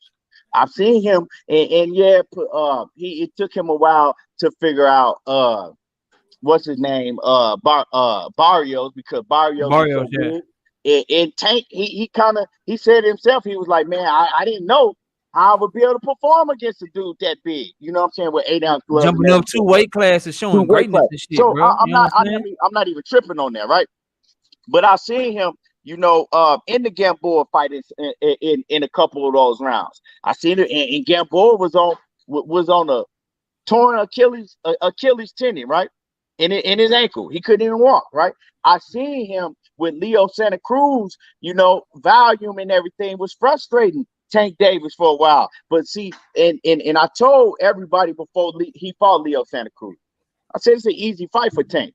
And they said, what? Leo Santa Cruz he got accolades. Leo Santa Cruz ain't never been impressive to me. He's a good fighter. He's a volume fighter that comes straight forward and he throws a lot of punches. That's what he does. He overwhelms you with volume. But somebody like Tank Davis, that's tailor-made for Tank Davis, because you're gonna get wild, you're not gonna pay attention to defense, and he's eventually gonna catch you. And that's exactly what Leo Santa Cruz did. You know what I'm saying? He started getting comfortable. Let me catch these super chats right quick, bro. Then you keep cooking. Let me catch these super chats. Salute to my brother Ringside 16 says, former trainer here, enjoying your channel. Thank you for showing all the love, bro, and thank you for coming through, Ringside.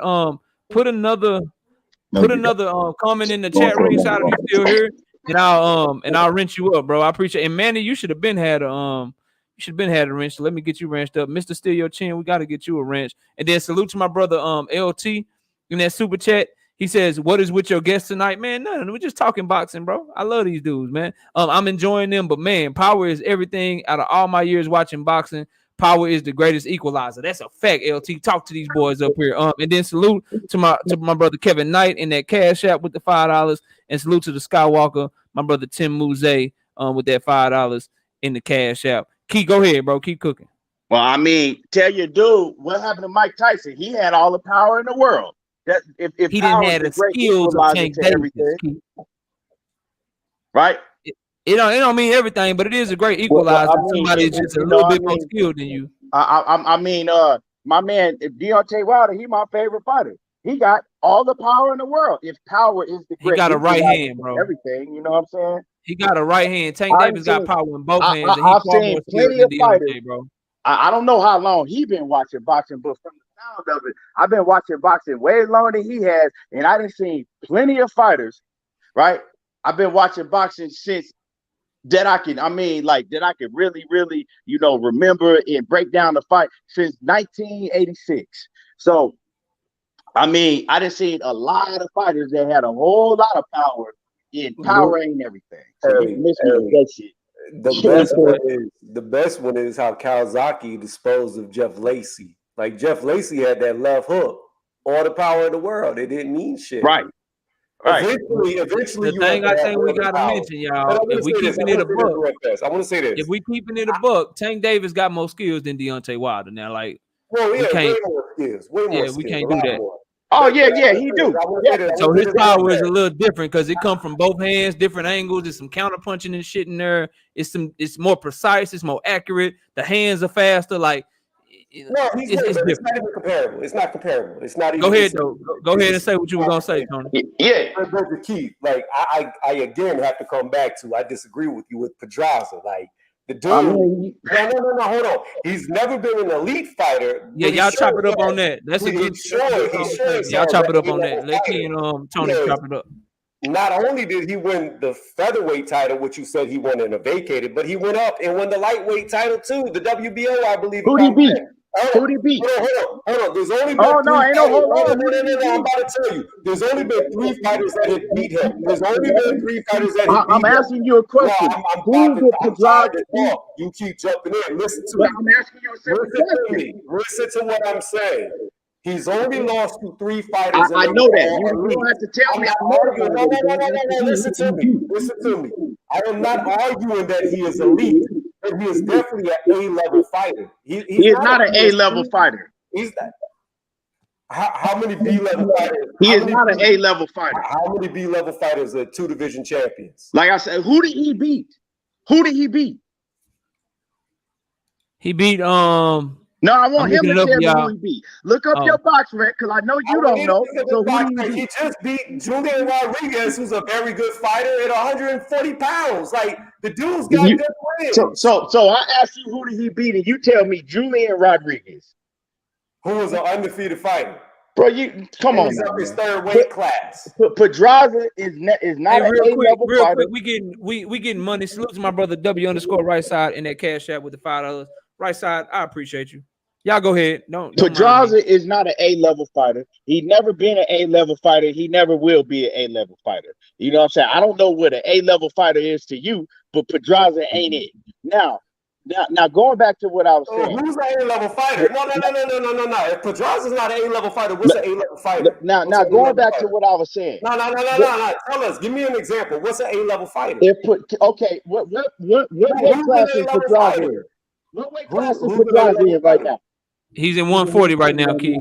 He's at 140. He moved up to his 3rd weight class. He's fighting at 140. Yeah, I know he's at 140 right now, right? Right. Can he beat Regis Prograis? No. Exactly. Okay, hold on. Can he beat Arnold Barbosa? Possibly. Yeah, he could probably beat him. Yeah, he possibly very well could be Barbosa. I'm saying, but is that would you go bet your money on it? Yeah, I'm pretty sure he can be. Depending on the odds, yeah, bro. I'll give him like 60-40, Key. I'll give him 60, but Barbosa ain't shit to be excited about. You know what I'm saying? Could he beat Zepeda? That's a close fight. He already lost to him. Exactly. So it ain't no close, but he already lost. Yeah, they almost beat him. He's lost. Almost. He lost to him. Tank Davis and Zepeda. Those are 3 elite fighters. He lost 7 rounds. He lost 7 rounds to 3. He lost 7 rounds to 3. It wasn't a close fight against Zepeda. It was not no close fight. So stop talking about almost. Bro, that's it. I didn't say almost anything. I said he's lost to 3 fighters.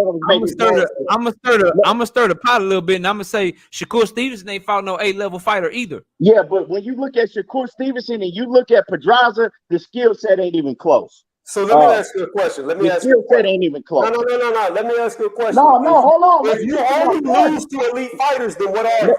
Let me get to the point that I was trying to make before you let him finish his point, Tony, and then I promise I ain't gonna cook. We'll keep cooking, then you can ask whatever question. Y'all can go back and forth, whatever. Let you finish though. So my thing about Tank Davis that I was saying, right, is I think Tank Davis is a tremendous fighter. I think he's a tremendous fighter. But I think that the opponents that they didn't put him in the ring with, because if you look, besides Pedraza, they put him in the ring with always the same type of fighter, a come forward fighter that's going to be right in front of him, you know what I'm saying, to be hit. They always put him in the end. So I think that kind of slowed down his process, because now when we see him get in the ring with fighters that box him a little bit, even a little bit, they ain't got a skill set of a Shakur or Devin Haney or nothing like that, you know, a Vasyl Lomachenko. They don't have that type of skill set, but they'll still cause him problems, right? And then he'll have to rely on his power to get him up out of there. I just feel like when he gets in, if he gets in there with a Shakur Stevenson, he's not gonna be able to rely on his power to get Shakur up out of there, because you just can't do that with a fighter like that. You know what I'm saying? When you get in there, and I heard you say something that I had a problem with. You said that Vasyl Lomachenko has never beat nobody, or you said some to that extent knockout.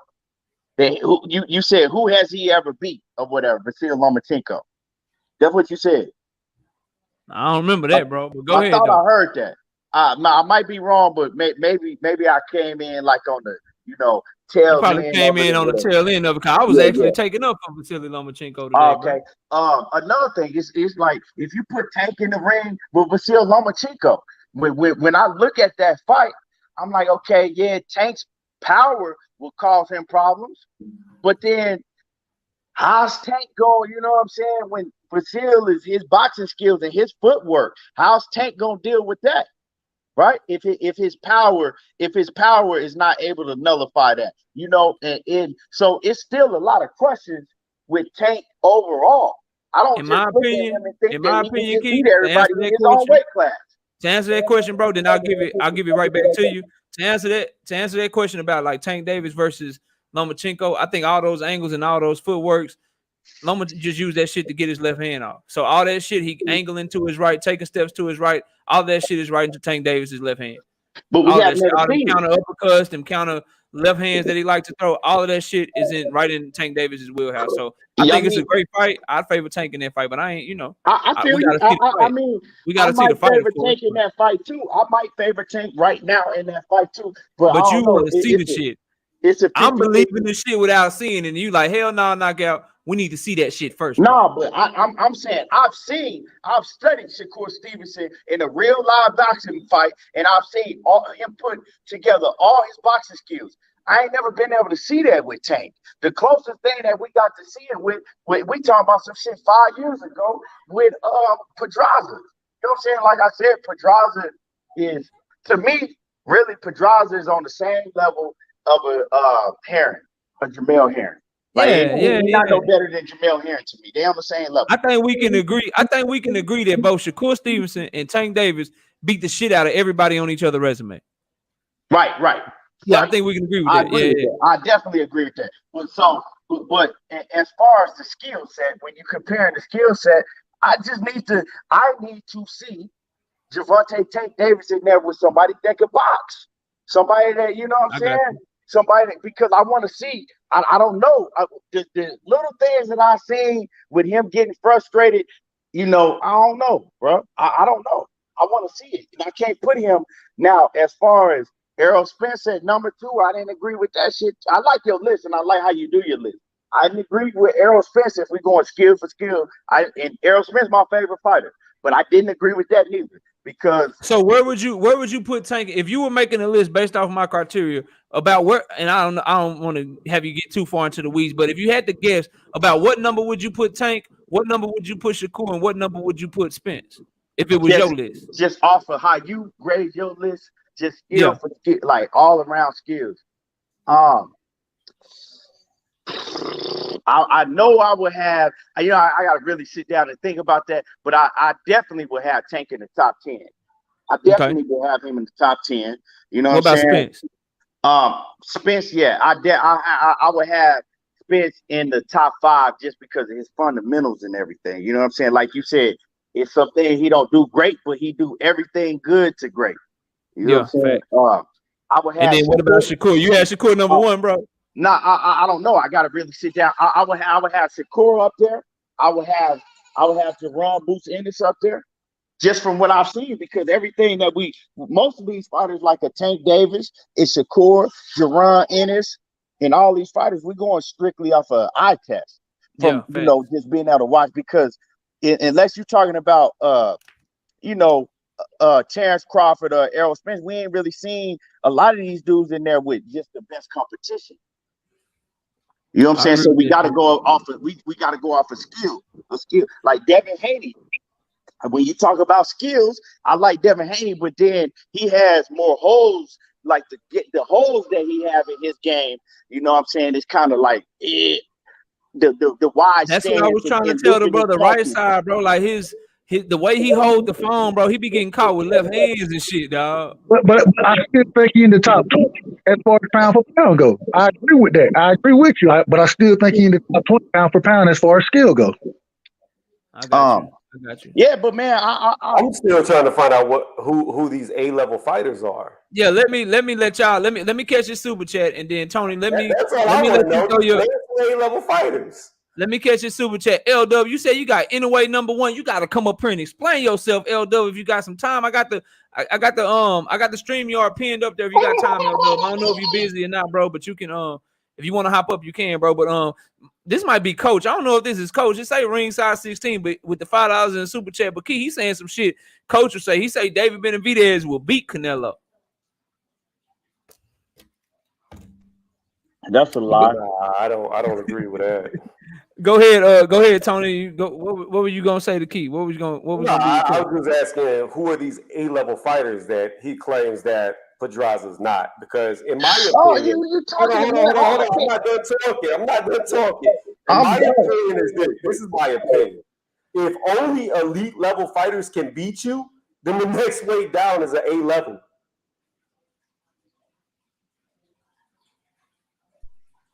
Yeah, Pedraza's not an A-level. I don't know what else you want me to tell you. You can't even name an A-level fighter. I can't name an A-level fighter. An A-level fighter is Errol Spence. An A-level fighter is Terrence Crawford. An A-level fighter is Floyd Mayweather. An A-level fighter is Sugar Ray Leonard. Those are A-level fighters. Pedraza is not an A-level fighter.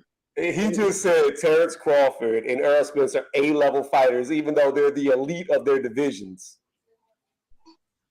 Like what the fuck scale are we on? Are we on like? I don't know what's wrong with you, my dude. Maybe y'all on different scales. Maybe your A is his B and his B is your A. But A is the best grade you can get in school. So shit, calling the best A level, I don't know, bro. All right, so let me ask y'all this then. So Gary Antoine Russell, is he an A-level fighter? Antonio?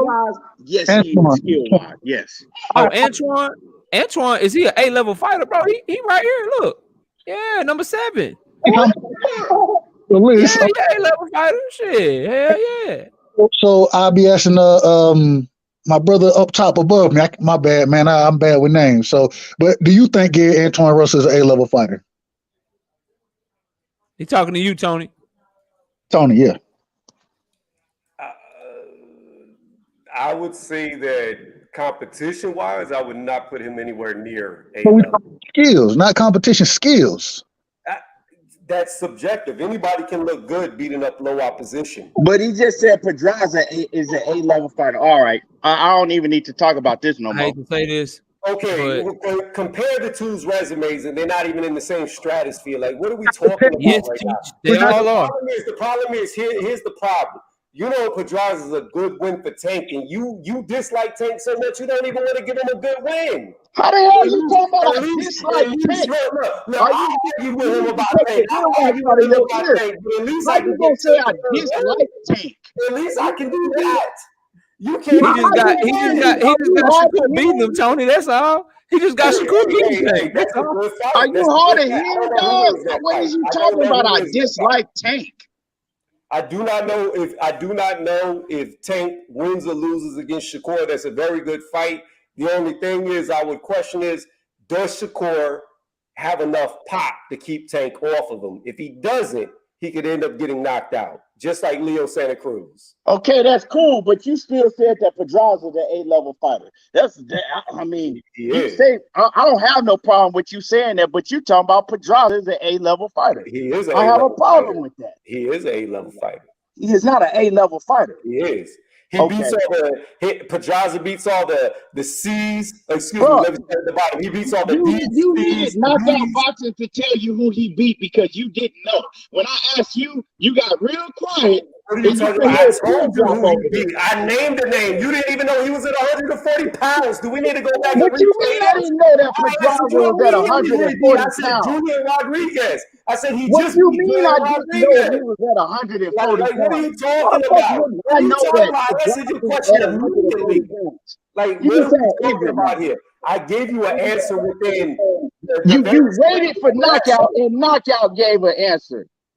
Not you. It was quiet. We can. The receipts is still up. We can run the footage back. What's the difference? So let's set some ground rules. I answered you damn near immediately with Julian Rodriguez. Do you forget that name? Bro, Julian Rodriguez is a prospect.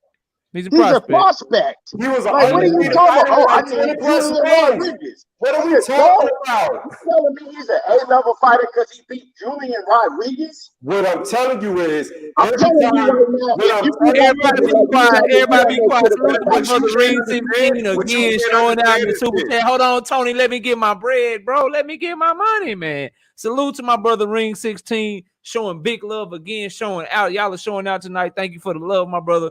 $5 in the super chat says good entertainment. Show is fire tonight, bro. That's different opinions. make the shit fun. But y'all go ahead, bro. I ain't mean to cut what I'm telling you is Julian Rodriguez was about a B-level fighter, and he got his ass. He actually quit in the damn fight against Pedraza. And if you're beating B-level fighters, guess what that makes you? You're better than them, so you gotta be an A. Like, if you can beat B, you're an A. If you can beat a C, you're a B. Dwayne Freeman, the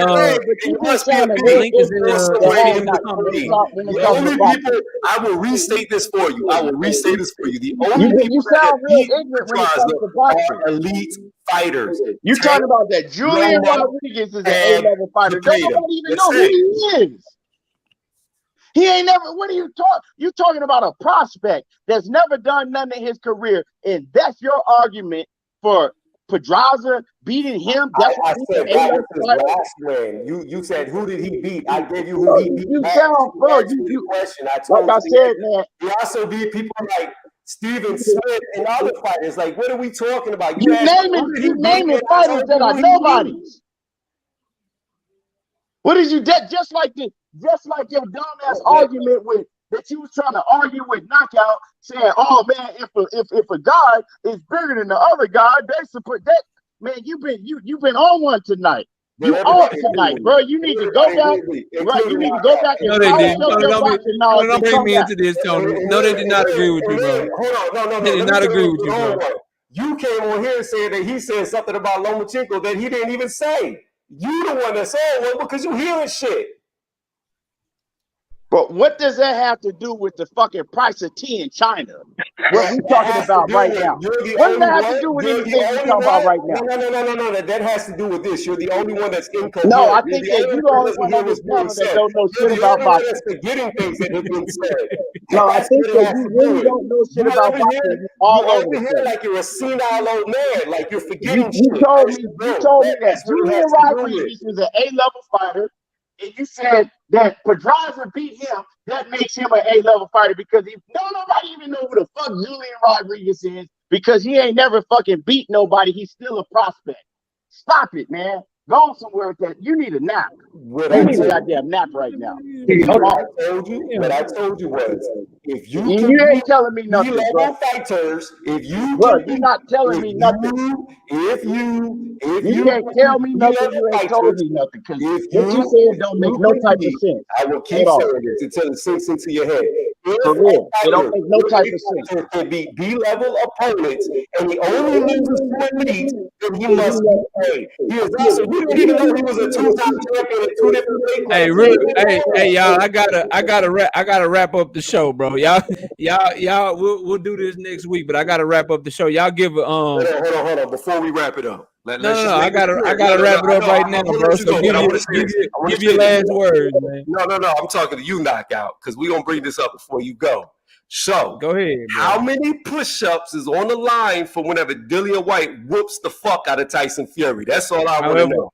However many you want. Put a number on it. You put a number on it, and we'll however many you want. We can do we can do 100 straight. We'll do 100 straight push-ups for the 100 straight.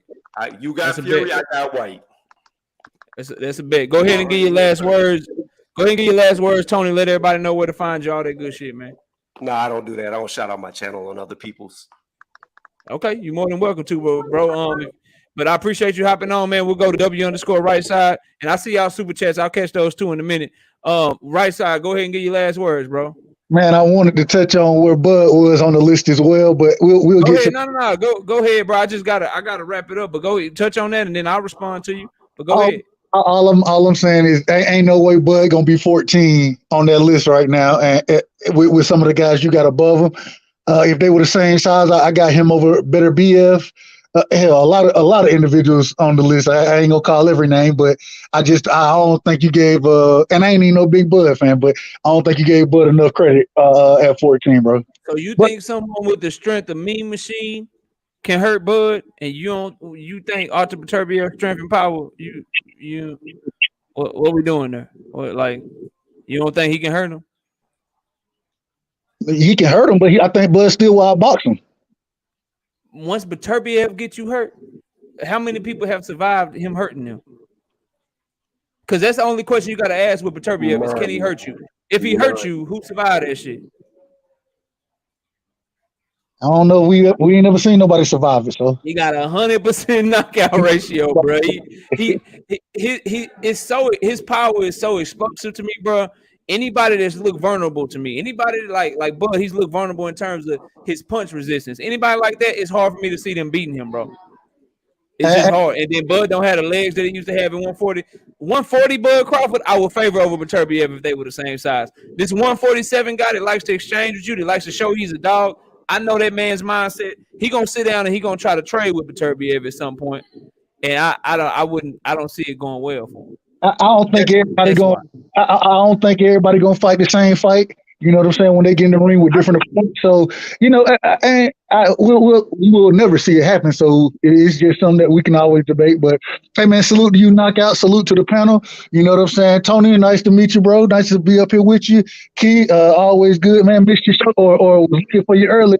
Missed out on it. But you know what I'm saying? Salute to y'all, man. And yeah, we'll do it again soon. My man W right side. Yes, sir. Yes, sir. Key, go ahead and let me catch these super chats, bro. And you can get your last word. Ringside 16 says no. I don't know what you're saying no to, but bro, I appreciate you showing big love. Type a comment ringside real quick so I can rent you up, bro. Just a regular comment. You ain't got a super chat or nothing, bro. Just type a regular comment so I can get you. Oh, there you go, right there. Boom. Let me get this model. Okay, and then salute to my brother Hawaiian Punch. Them Buccaneers, man, what y'all gonna do? Tom Brady is gone, fam. He gone, but salute to you with that $5 in the super chat. He says, cut them off again. Shout out KO, man. Hey, man, it's heated tonight, huh? Nah, it's just a good awesome conversation, bro. Them using fighting words over here, man. Nah, ain't no fighting words. If you take this shit serious, man, I hope these brothers up here ain't taking this shit serious, man. It's just boxing talk. Key, go ahead and get your last word. This is boxing talk. We do this every day. I can't even believe why people still talking about, they're fighting words. They ain't heard me and you on your channel yelling at each other all the damn time, bro. Come on, man. We debate boxing. It's a debate. Yeah, bro. But go ahead, bro. Get your last word. But yeah, man. Man, great show, man. I'm glad I was able to come in. I wish I was able to, you know what I'm saying, cook with you more tonight. But you hear what I got going on over here. Yeah, I hear him in the background, bro, making a lot of noise. Tearing up shit. But yeah, man, great discussion. Like I said, I respect I respect it. I respect it. You know, it's always gonna be some type of argument when it comes to a pound for pound list. Dog, if you agree with me on everything, we wouldn't even be cool. I don't want nobody around me agreeing with me all the time. I do think that Bud Crawford should be high on the list too. I do think that. Yep. But man, I'm gonna try to do a show tomorrow. I don't know what you're doing. I'll let you know. I'll hit you up.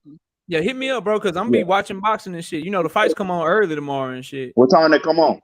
They come on the before the bell, the pre-card, the prelims for the zone come at 11:15 a.m. So like shit, 9 o'clock your time. Oh man, that's crazy. Then, then the whatchamacallit, the main card, the Daniel Jacobs John Ryder card, that shit started at 12 p.m. your time because it's gonna be 2 p.m. here. No, we only an hour. Oh, you Mountain Time, yeah. So 1 p.m. 1 p.m. Mountain Time, and then that prelim started at 10 a.m. Prelims and shit. Yeah, they're early. All right, I'll figure it out. But yeah, all right, bro. I'll be just text me or something, bro. Yeah, great show. And salute to everybody on the panel. For sure, bro. I appreciate you. Salute to my brother Ringside 16 again, bro. With that $5 in the super chat says, I will explain how DB beats Canelo on your next show, man. Please, you more than welcome up here. And for me, y'all, I appreciate everybody coming up here. Again, great boxing conversation. Shout out to Tony Reviews. Shout out to W_right_side. Shout out to everybody in the chat. Shout out to my brother Key. And shout out to everybody, man, with different opinions. You know, hopefully at the very least we invoke some thought in you guys. It was a good conversation for you. It was entertaining for you. Shout out to everybody that hit the like button. Y'all please do that for me, man. It goes a long way so YouTube will share this video. And shout out to everybody that donated in the Cash App and the Super Chat. Very much appreciated from me and my family. We appreciate all you guys. And then, you know, if you want to catch me, I'm live every Wednesday night, 7:30 p.m. Central Time, every Friday night, 7:30 p.m. Central Time. And I'll be live with the Singing OG KQKC Boxing Network Sunday morning, 9 a.m. Central Standard Time. LT, I see you right there. I'm glad you made a comment. Big support today, bro. Shout out to you. Let me get you modded up as well. You now have a wrench. Shoot them down if they come in here tripping. LT. But, man, I appreciate y'all watching the video. Smash the like button on your way out. And with that, man, everybody watch boxing tomorrow so the sport will grow. And I appreciate y'all, man. Big love to everybody again, and peace out. We'll catch y'all on the next one.